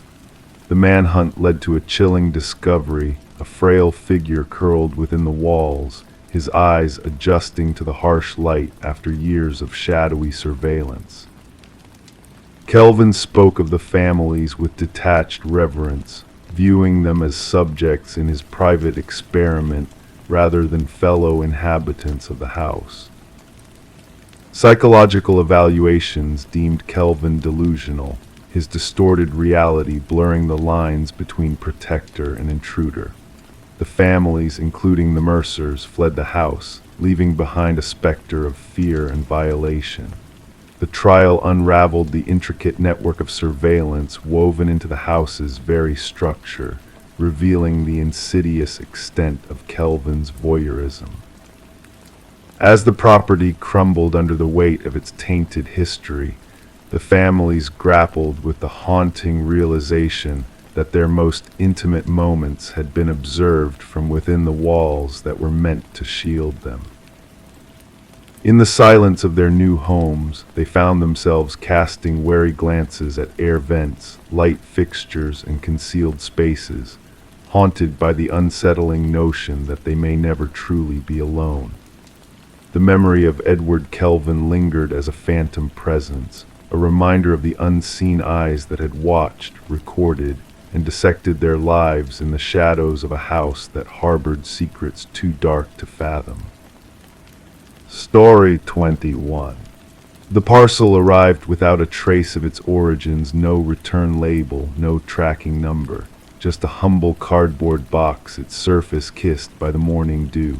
It was not intended for her, for Sarah Miller. The address was correct, yet the name was a stranger's. She ought to have disregarded it, left it outside on the porch where it belonged. But curiosity, that persistent whisper, beckoned her. With trembling fingers, she unsealed the box, anticipating mundane contents, perhaps books or clothing, something benign. Instead, nestled within was a solitary VHS tape, accompanied by a solitary sticky note, "Watch alone." Sarah held the black plastic cassette in her hands, its weight unsettling, as though it carried the burden of forbidden secrets. Her fingertips grazed the worn edges, tracing the imperfections of the casing. The note, bearing the indents of urgent handwriting, urged her towards an unknown path. Meanwhile, the suburban neighborhood hummed with its usual melodies, a distant dog-esque bark, the laughter of children, the persistent drone of a lawnmower. Unaware, life continued its steady rhythm, while Sarah stood at the precipice of uncertainty. Bringing the mysterious package indoors, she placed it on her kitchen counter, uncertainty clouding her thoughts. The name Daniel Whitaker meant nothing to her. In her 4 years at the house, she had never encountered mail addressed to such a person. The previous occupants, the Johnsons, had long departed, leaving behind a legacy of silence. Curiosity wrestled with unease as Sarah glanced at her aging VCR, a relic of nostalgia. There was something about the tape that called to her an enigma shrouded in black plastic. Against her inner voice of reason, she inserted the tape into the machine.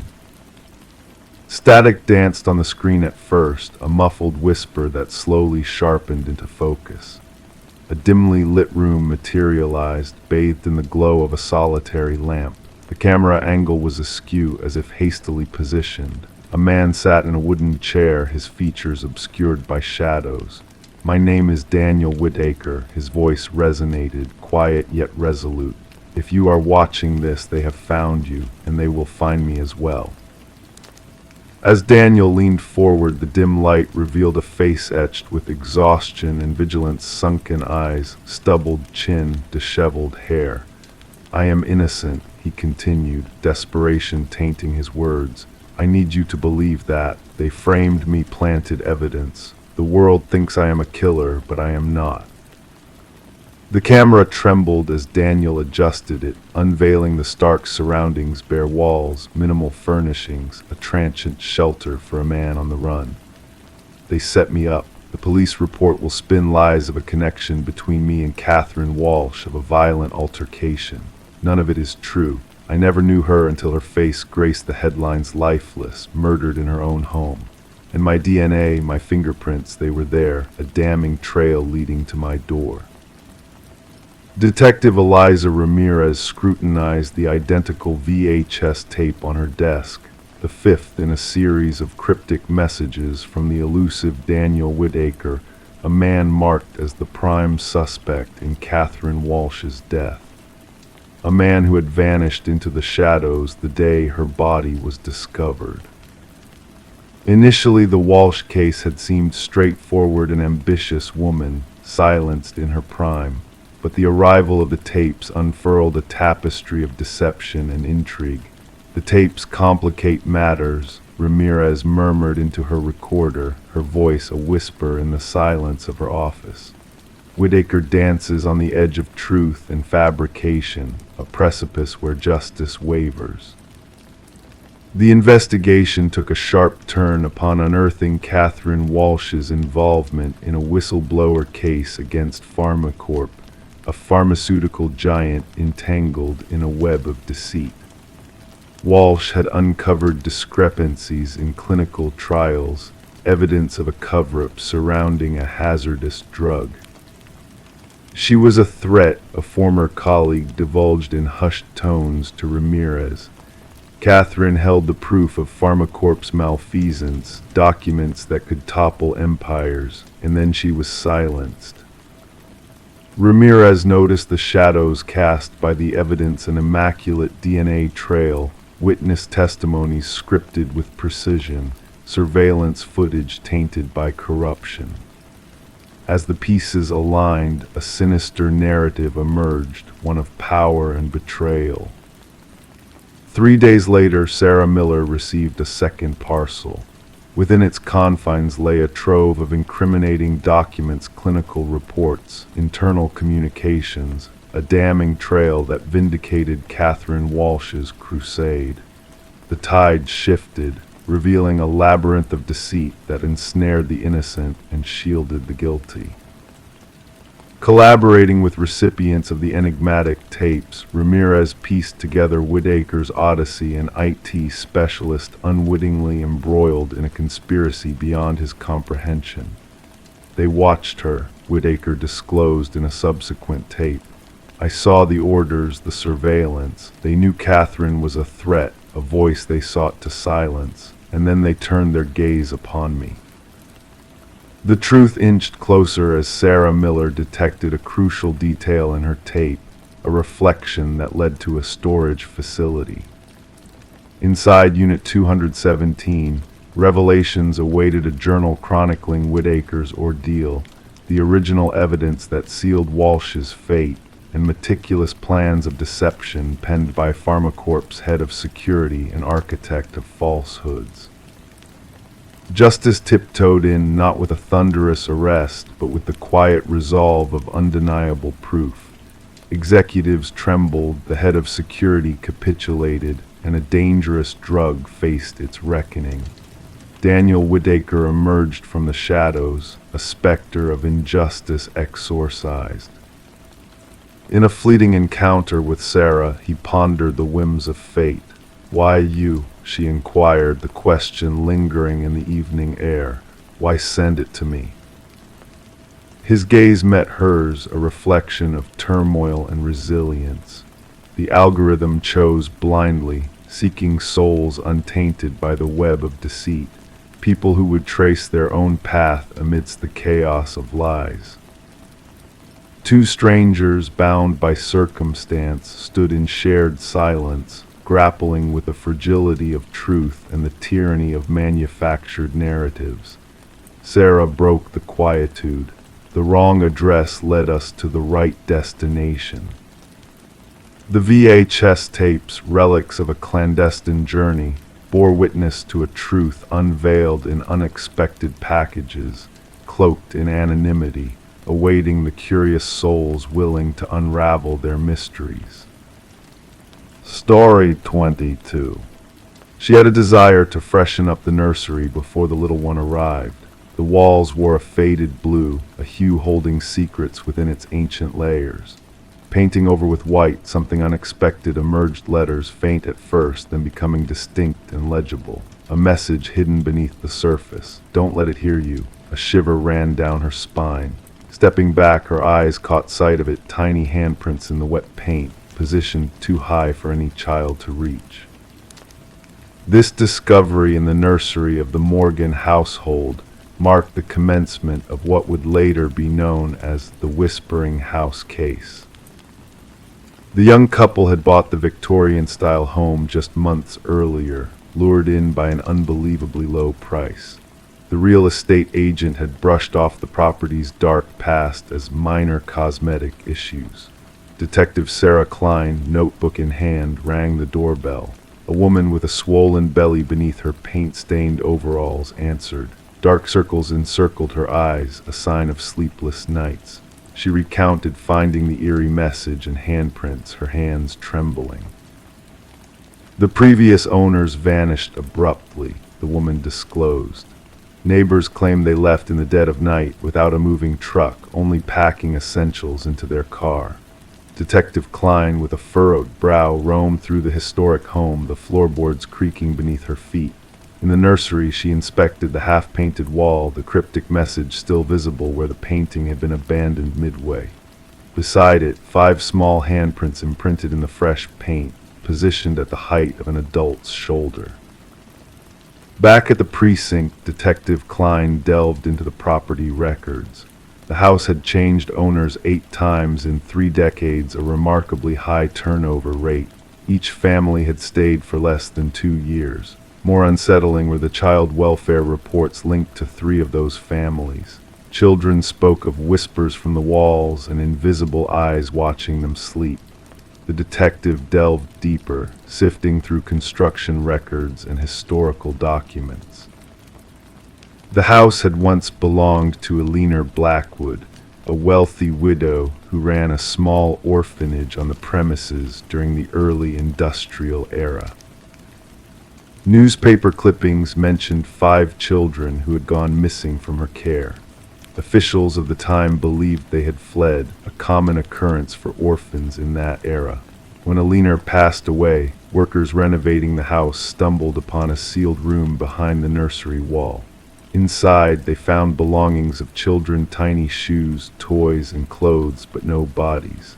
The case turned cold, stashed away in dusty archives.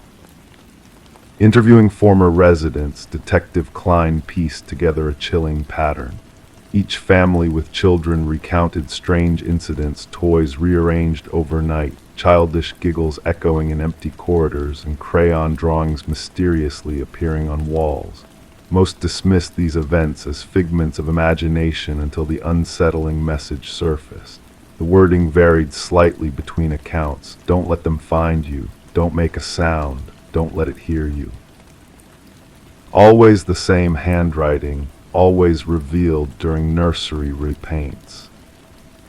A forensic linguist analyzed the writing, confirming it matched Eleanor Blackwood's journals. More chilling were the handprints uniform in size and placement over decades, despite different children residing in the house. The investigation took a darker twist when the detective persuaded the current owners to permit ground-penetrating radar in the basement. The technician identified anomalies in the reading's 5 distinct shapes beneath the concrete floor, each resembling a child's size. Breaking through the concrete unveiled a macabre truth. 5 small sets of remains arranged in a circle. Forensic analysis indicated the children had perished during Eleanor's time in the house. Each child wore a pendant engraved with their name, the 5 orphans who had allegedly run away. Luminol was sprayed throughout the nursery. In the darkness, handprints glowed on every wall, hidden beneath layers of paint, invisible to the naked eye. Countless prints at various heights, as if the children had been trying to escape. Eleanor's journals, recovered from county archives, unveiled her twisted motives. She believed orphaned children possessed extraordinary spiritual energy. By confining them in the secret room, she aimed to exploit their life force to prolong her own existence. The children had etched their warnings on the wall with their nails and bits of metal, hoping future inhabitants would unveil their tragic destiny. The case concluded with a proper burial for the 5 victims, their names now acknowledged not as runaways but as murder victims. The house remained deserted, the expectant couple refusing to return even for their belongings. Detective Klein submitted her final report, enclosing images of the glowing handprints under luminol and the message beneath the paint. Justice had been served for the original victims, yet an inexplicable presence lingered in the house, reaching out through layers of paint and time. The nursery walls were dismantled during the cleanup, but workers reported hearing children's whispers emanating from the debris. None dared to return after their shifts. Ultimately condemned, the house became another unsolved case in a musty cabinet of physical resolution but spiritual queries left unanswered. The detective kept one photo from the case, 5 luminol handprints glowing in the dark, a haunting reminder that some crimes leave indelible marks that no fresh coat of paint can erase. Story 23: The Mystery of the Watcher in the Shadows. The dusty old box lay hidden beneath layers of forgotten belongings in the attic of the old house, a relic of times long past. Among the faded Polaroids of birthdays and celebrations, one photo stood out, shrouded in mystery. It depicted a family, not the current owners, seated in her living room, captured in a moment of joy. But behind them lurked a figure, a man in the hallway, his presence barely discernible in the dim light. Rebecca, the current occupant of the house, felt a shiver trace its way up her spine as she gazed at the unsettling image. Trembling slightly, she carried the photo downstairs, the creaking wooden steps echoing in the silence of the house that had always felt too vast, too hollow since she moved in. Placing the photo on the kitchen counter, Rebecca scrutinized it under the harsh glow of the fluorescent light. The uncanny resemblance of the setting to her own home was undeniable, yet the family in the picture remained strangers, frozen in time, unaware of the danger lurking just behind them. Enter Detective Morgan, a weathered investigator with eyes that missed nothing. With a methodical air, he studied the photograph, his gloved hand tracing its edges before questioning Rebecca about the previous owners, the Nelsons, who had sold her the house. As the investigation unfolded, a chilling pattern emerged. Families had come and gone from the house, each vanishing without a trace after exactly 1 year of residence. The Sutherlands, the most recent family in the photograph, had disappeared mysteriously, leaving behind no clues to their sudden departure. Forensic analysis of the photo revealed eerie details: the stillness of the subjects, the precise positioning suggesting a timer had been used. But the enigmatic figure in the hallway remained a haunting mystery, tall and shadowy, watching with an intensity that sent shivers down the spine. Delving into the house's dark history, Detective Morgan uncovered a trail of disappearances spanning decades. The original architect, the elusive Samuel Whitfield, had vanished under murky circumstances, leaving behind a legacy of unanswered questions and a house shrouded in secrets. Beneath the basement floor, a grim discovery awaited: a macabre collection of perfectly preserved bodies, each belonging to a family that had called the house their home. Among the belongings, a camera identical to the one used to capture the haunting Polaroid in the attic.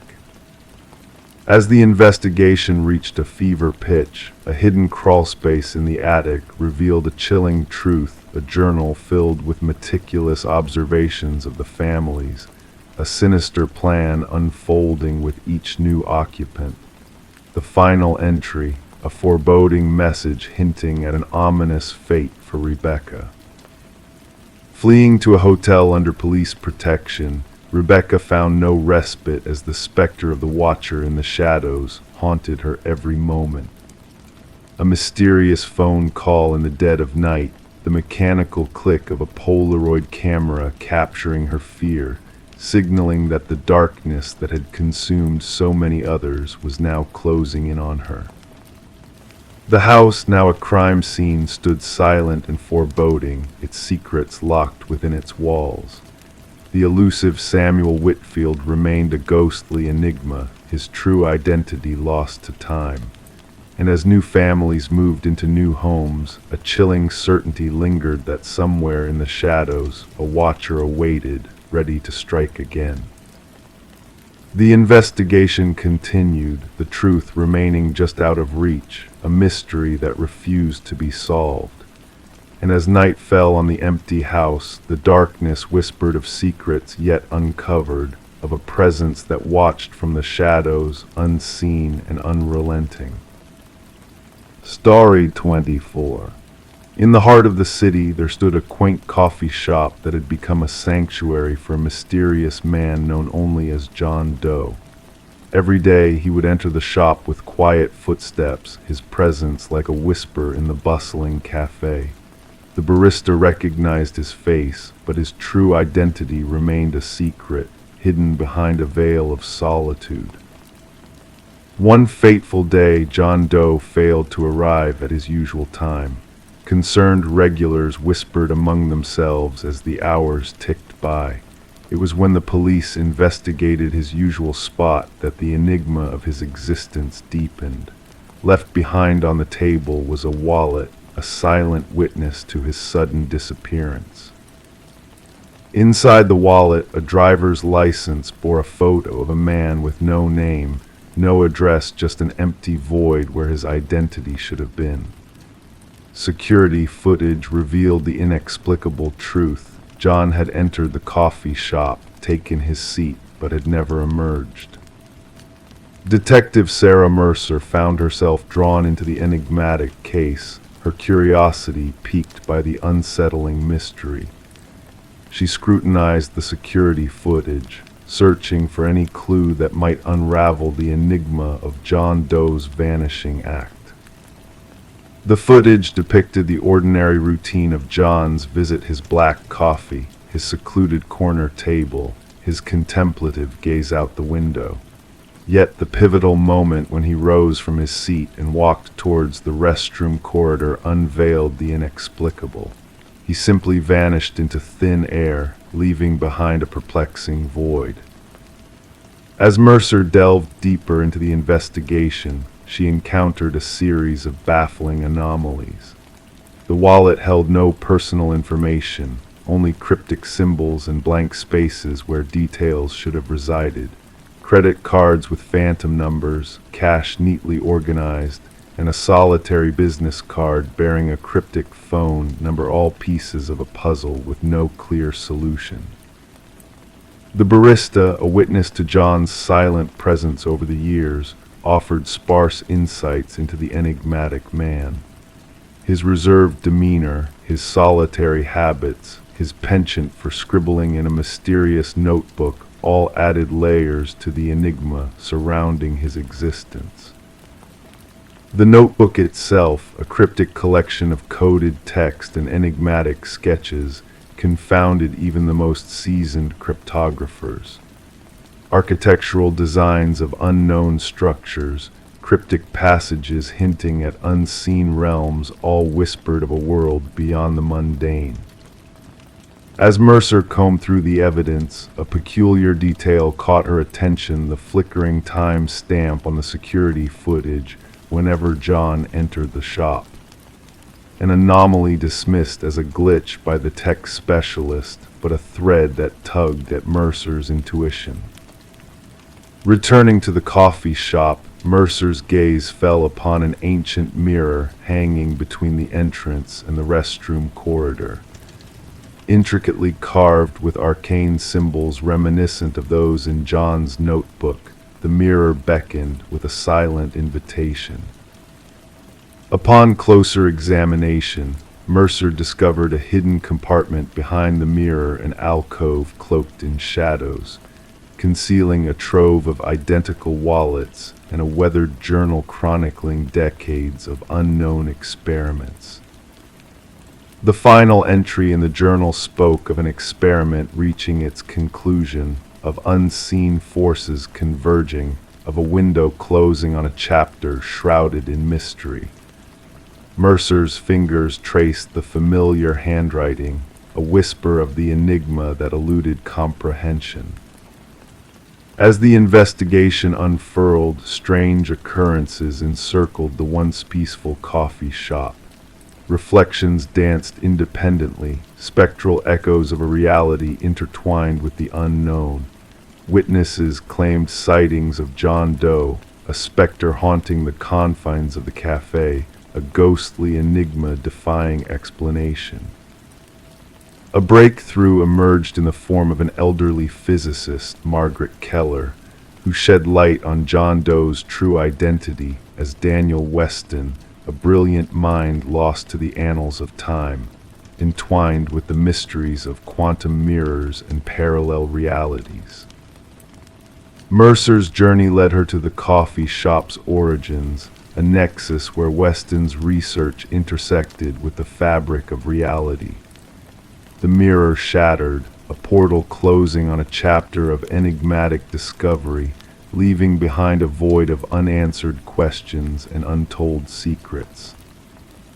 The case of the man who slipped between the seams of existence remained a haunting enigma, a tale whispered in the shadows of a forgotten coffee shop where reality blurred and mysteries lingered. And as the echoes of the investigation faded, Mercer found herself on a path intertwined with the enigma of John Doe, her own reflections mirroring a world beyond comprehension. Story 25. The vintage Polaroid depicted a scene from a distant past, a birthday celebration frozen in time. Faces beamed with joy, candles flickered in the dim light, nothing out of the ordinary. But when the daughter inherited the box of aged photographs hidden in the attic's shadows, she noticed it. A mysterious presence lurking in the background just beyond the group's laughter. A man shrouded in darkness standing on the fringes of the candlelit glow. He did not belong to the family captured in the frame. No one recalled his presence, yet with each photo he drew nearer. Sarah Winters stumbled upon the collection while sifting through her mother's belongings after the funeral. A plain cardboard box labeled Memories held a treasure trove of nostalgia, documenting gatherings and milestones from her childhood. What should have brought solace and fond remembrance soon became the catalyst for a haunting revelation. In the initial photo, he was a mere shadow, a spectral figure on the outskirts of her 7th birthday party. By the following snapshot, he had infiltrated the gathering, his presence ominous yet unnoticed. In subsequent images, he crept closer, a phantom interloper looming behind unsuspecting family members. Disturbed and unsettled, Sarah reached out to her father, her voice quivering as she described the enigmatic figure in the background of every picture. "Dad, who is this man that appears in all these photos?" A stunned silence hung in the air before her father's solemn response. "What man? There shouldn't be anyone other than family." Desperate for answers, Sarah captured digital images of the Polaroids and shared them with her father. His shocked call back confirmed her worst fears. "It's impossible. We would have noticed a stranger in our midst." Detective Marcus Reed, a seasoned investigator, listened attentively as Sarah laid out the haunting evidence on his desk in the precinct. Rain pattered against the window panes, casting dancing shadows over the photographic enigma. With methodical precision, the detective scrutinized each image, his expression betraying a growing intrigue. "And no one recognized this individual?" Reed inquired, his tone a blend of skepticism and fascination. "No one," Sarah affirmed, arranging the photos to reveal the chilling progression. As the detective absorbed the sequence, a chilling realization dawned upon him. The mysterious figure advanced purposefully through the captured moments, edging closer to the unsuspecting children. In the final photo, he loomed directly behind Sarah's youthful self, an outstretched hand lingering just beyond the frame. "The photographer," Reed suggested, a hint of uncertainty in his voice. "My mother took these pictures. She set the timer and joined the scene," Sarah clarified, Copies were made and a case file was opened, launching an investigation into the spectral intruder captured in the family's cherished memories. Days turned into painstaking inquiries as Reed contacted surviving attendees of the birthday party. No one could recall the shadowy figure. No hired help was present. No neighbors had dropped by. The secluded property had been carefully chosen for privacy, its secrets shrouded in the mists of time. Facial recognition technology faltered, unable to pierce the deliberate concealment maintained by the elusive figure. Yet there was a sense of purpose in his movements, a calculated presence that defied easy explanation. Just as the investigation seemed to reach a dead end, Sarah unearthed more photos from different albums spanning various occasions and years.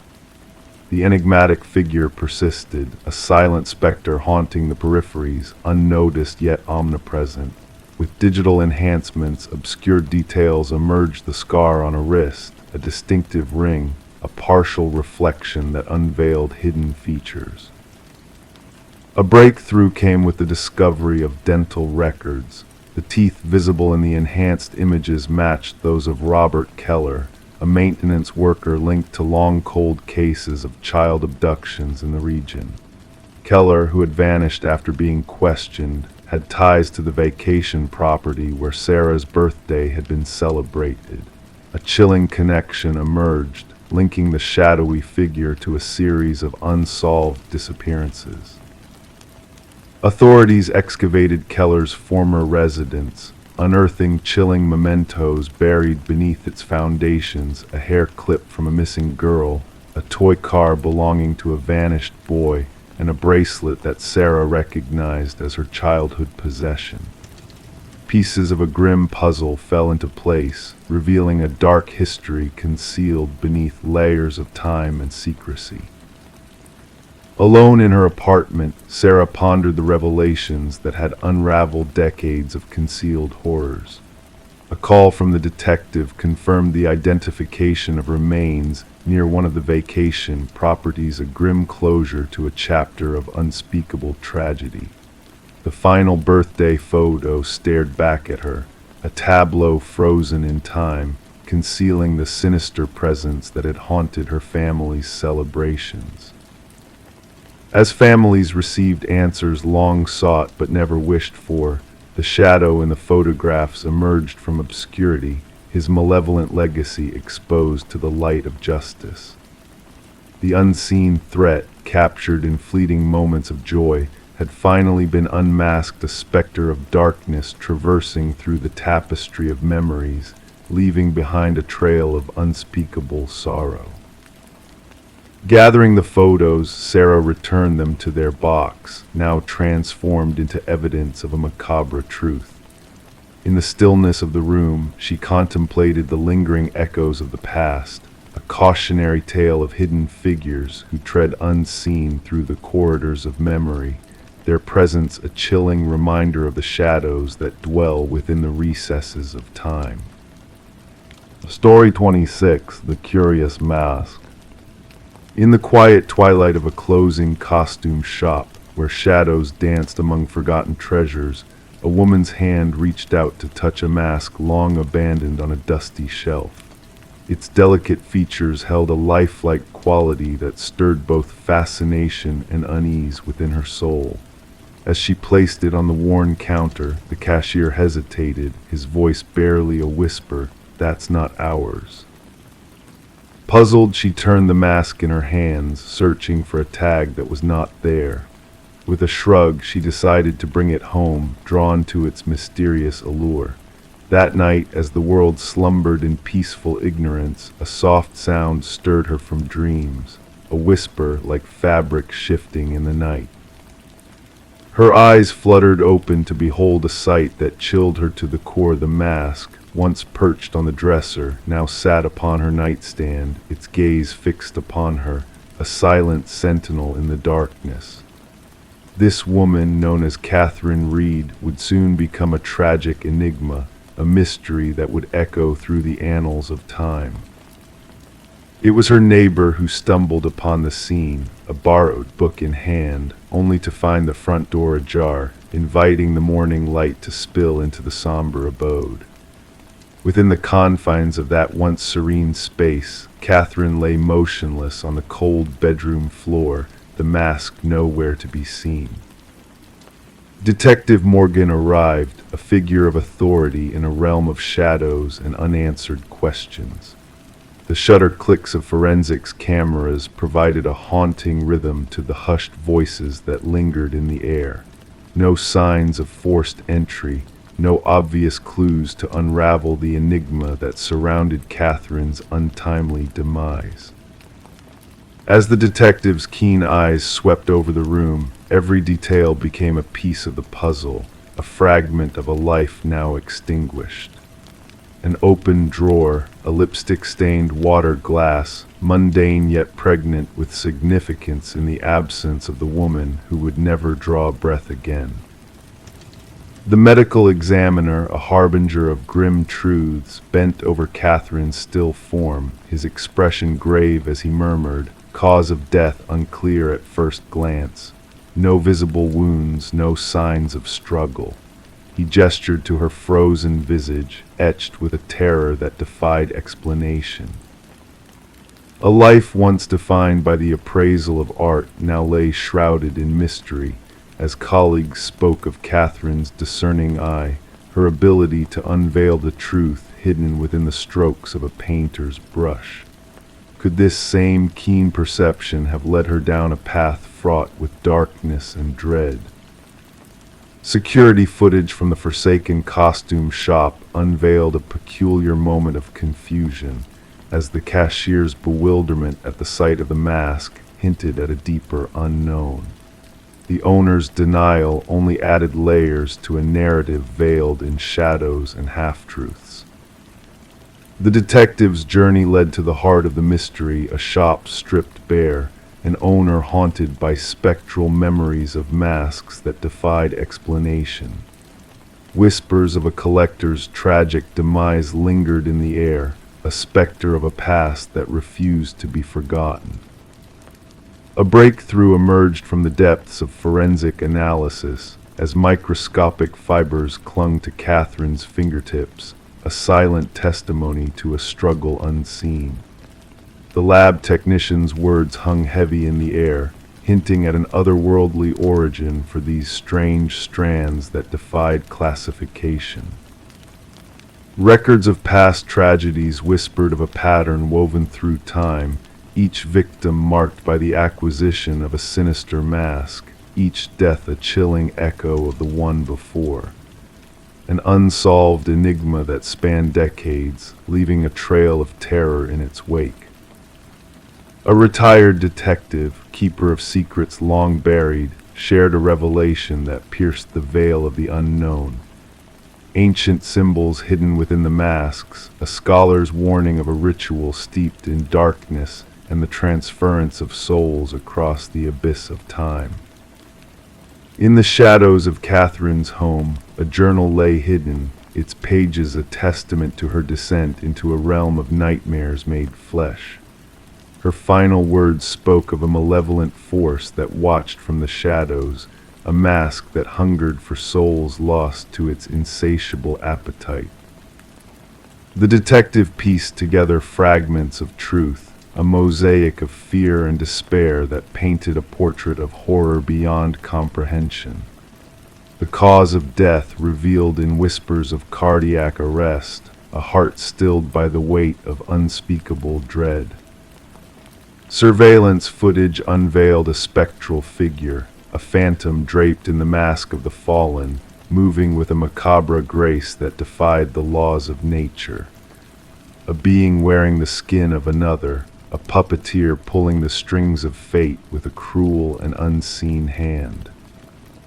The search for the missing mask led to a dead end, a mystery that slipped through their fingers like smoke on the wind, until whispers reached them of a peculiar mask, reborn in a distant vintage shop, its origins shrouded in the mists of time. As the investigation faltered, the mask slipped once more into the shadows, a specter waiting for its next victim, its hunger unsated, its purpose unfathomable.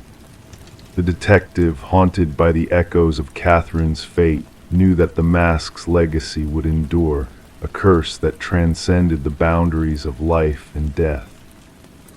In the stillness of the night, she would awaken with a shiver, a sense of unseen eyes watching from the darkness. She would lock her windows, bolt her doors, and pray that the mask would remain a distant specter, a nightmare consigned to the realm of dreams. But deep within the recesses of her mind, she knew that the mask lingered, a shadow waiting to fall across the path of another unsuspecting soul. And when that fateful encounter came to pass, a new chapter of horror would unfold, a tale as old as time, as ancient as fear itself. Story 27. In the dimly lit apartment, shadows danced across the peeling walls, casting an eerie stillness over the room.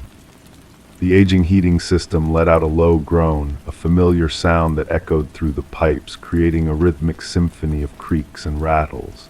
To the untrained ear, it was just the building settling, nothing out of the ordinary, but she knew better. She felt it in the air, a subtle shift, a whisper of something unseen, and then she heard it.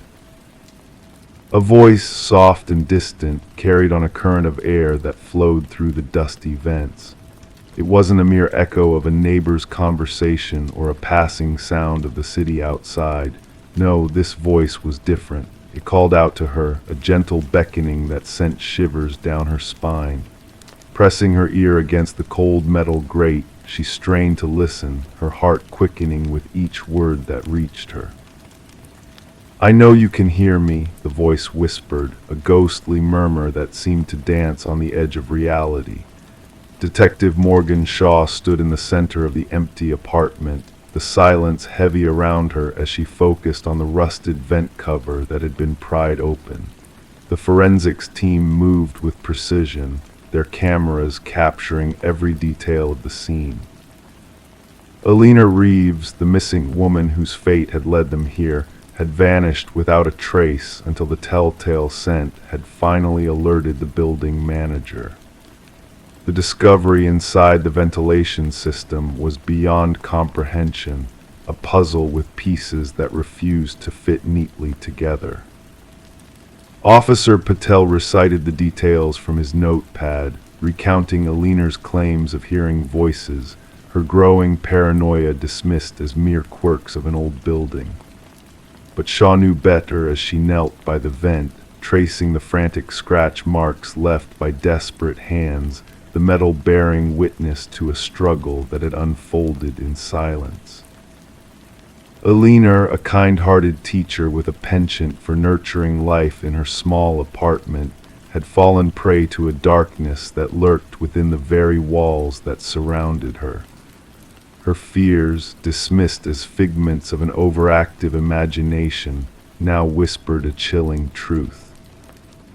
As Shaw delved deeper into Alina's world, uncovering the remnants of a life interrupted, she pieced together a haunting narrative of a woman tormented by unseen forces. The meticulously maintained facade of the apartment belied the turmoil that had unfolded within its walls, the chair positioned beneath the vent, a silent testament to a vigil that had been kept in fear. The evidence spoke volumes, each detail a thread in a tapestry of horror. Fibers from Alina's favorite cardigan trapped in the vent, a foreign fingerprint etched on the inside of the cover, and chilling audio recordings that captured a descent into madness through the whispers that filled the void.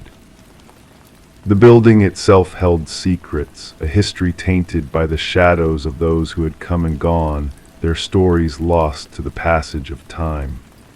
Tenants had fled, their voices echoing in the empty corridors, their warnings unheard until it was too late. Harold Weber, the enigmatic superintendent whose presence loomed over the building like a specter, held keys to every door, every life within the structure. His calm demeanor cracked under Shaw's scrutiny, revealing a darkness that lurked beneath his facade of indifference. The truth emerged from hidden passages and clandestine recordings, painting a portrait of a man consumed by a twisted obsession. Weber's meticulously documented relationships with his victims, his shrine of memories preserved in a storage unit, all bore witness to a mind unhinged by a belief in a malevolent harmony that bound him to the building. As Shaw confronted Weber, the truth spilled forth like a torrent of whispers, each confession a chilling revelation of a predator who had made a home within the very walls that had sheltered so many unsuspecting souls. The arrest was a formality, the smile that graced Weber's lips a mask for the darkness that dwelled within. The trial laid bare the extent of Weber's depravity, his calculated actions a stark contrast to his outward appearance of normalcy. The jury's swift verdict echoed through the courtroom, a final judgment on a man whose crimes defied comprehension. Yet as Weber was led away, his words lingered in the air like a haunting refrain. "The building remembers," he murmured, his eyes fixed on Shaw with a knowing gaze. "The whispers never stop." The echoes of his deeds reverberated through the empty halls, a chilling reminder of the darkness that had taken root within the building's very foundation. Despite efforts to erase the stains of the past, the whispers persisted, a reminder of the horrors that lay hidden in the shadows. And so the apartment building stood as a silent sentinel, its walls holding the secrets of those who had passed through its doors. Residents came and went, their lives intertwined with the spectral whispers that lingered in the air, a testament to the darkness that resided within the heart of the structure. The heating system groaned, the pipes rattled, a familiar cadence that wove through the fabric of the building. To those who listened closely, the whispers remained, a chilling reminder of the voices that had once called out in the night, their echoes a haunting melody that danced on the edge of perception. In the stillness of the night, the building held its secrets close, a silent witness to the lives that had been touched by the darkness that dwelled within its walls. And as the world outside moved on, the whispers endured, a ghostly chorus that carried the weight of a past best left undisturbed.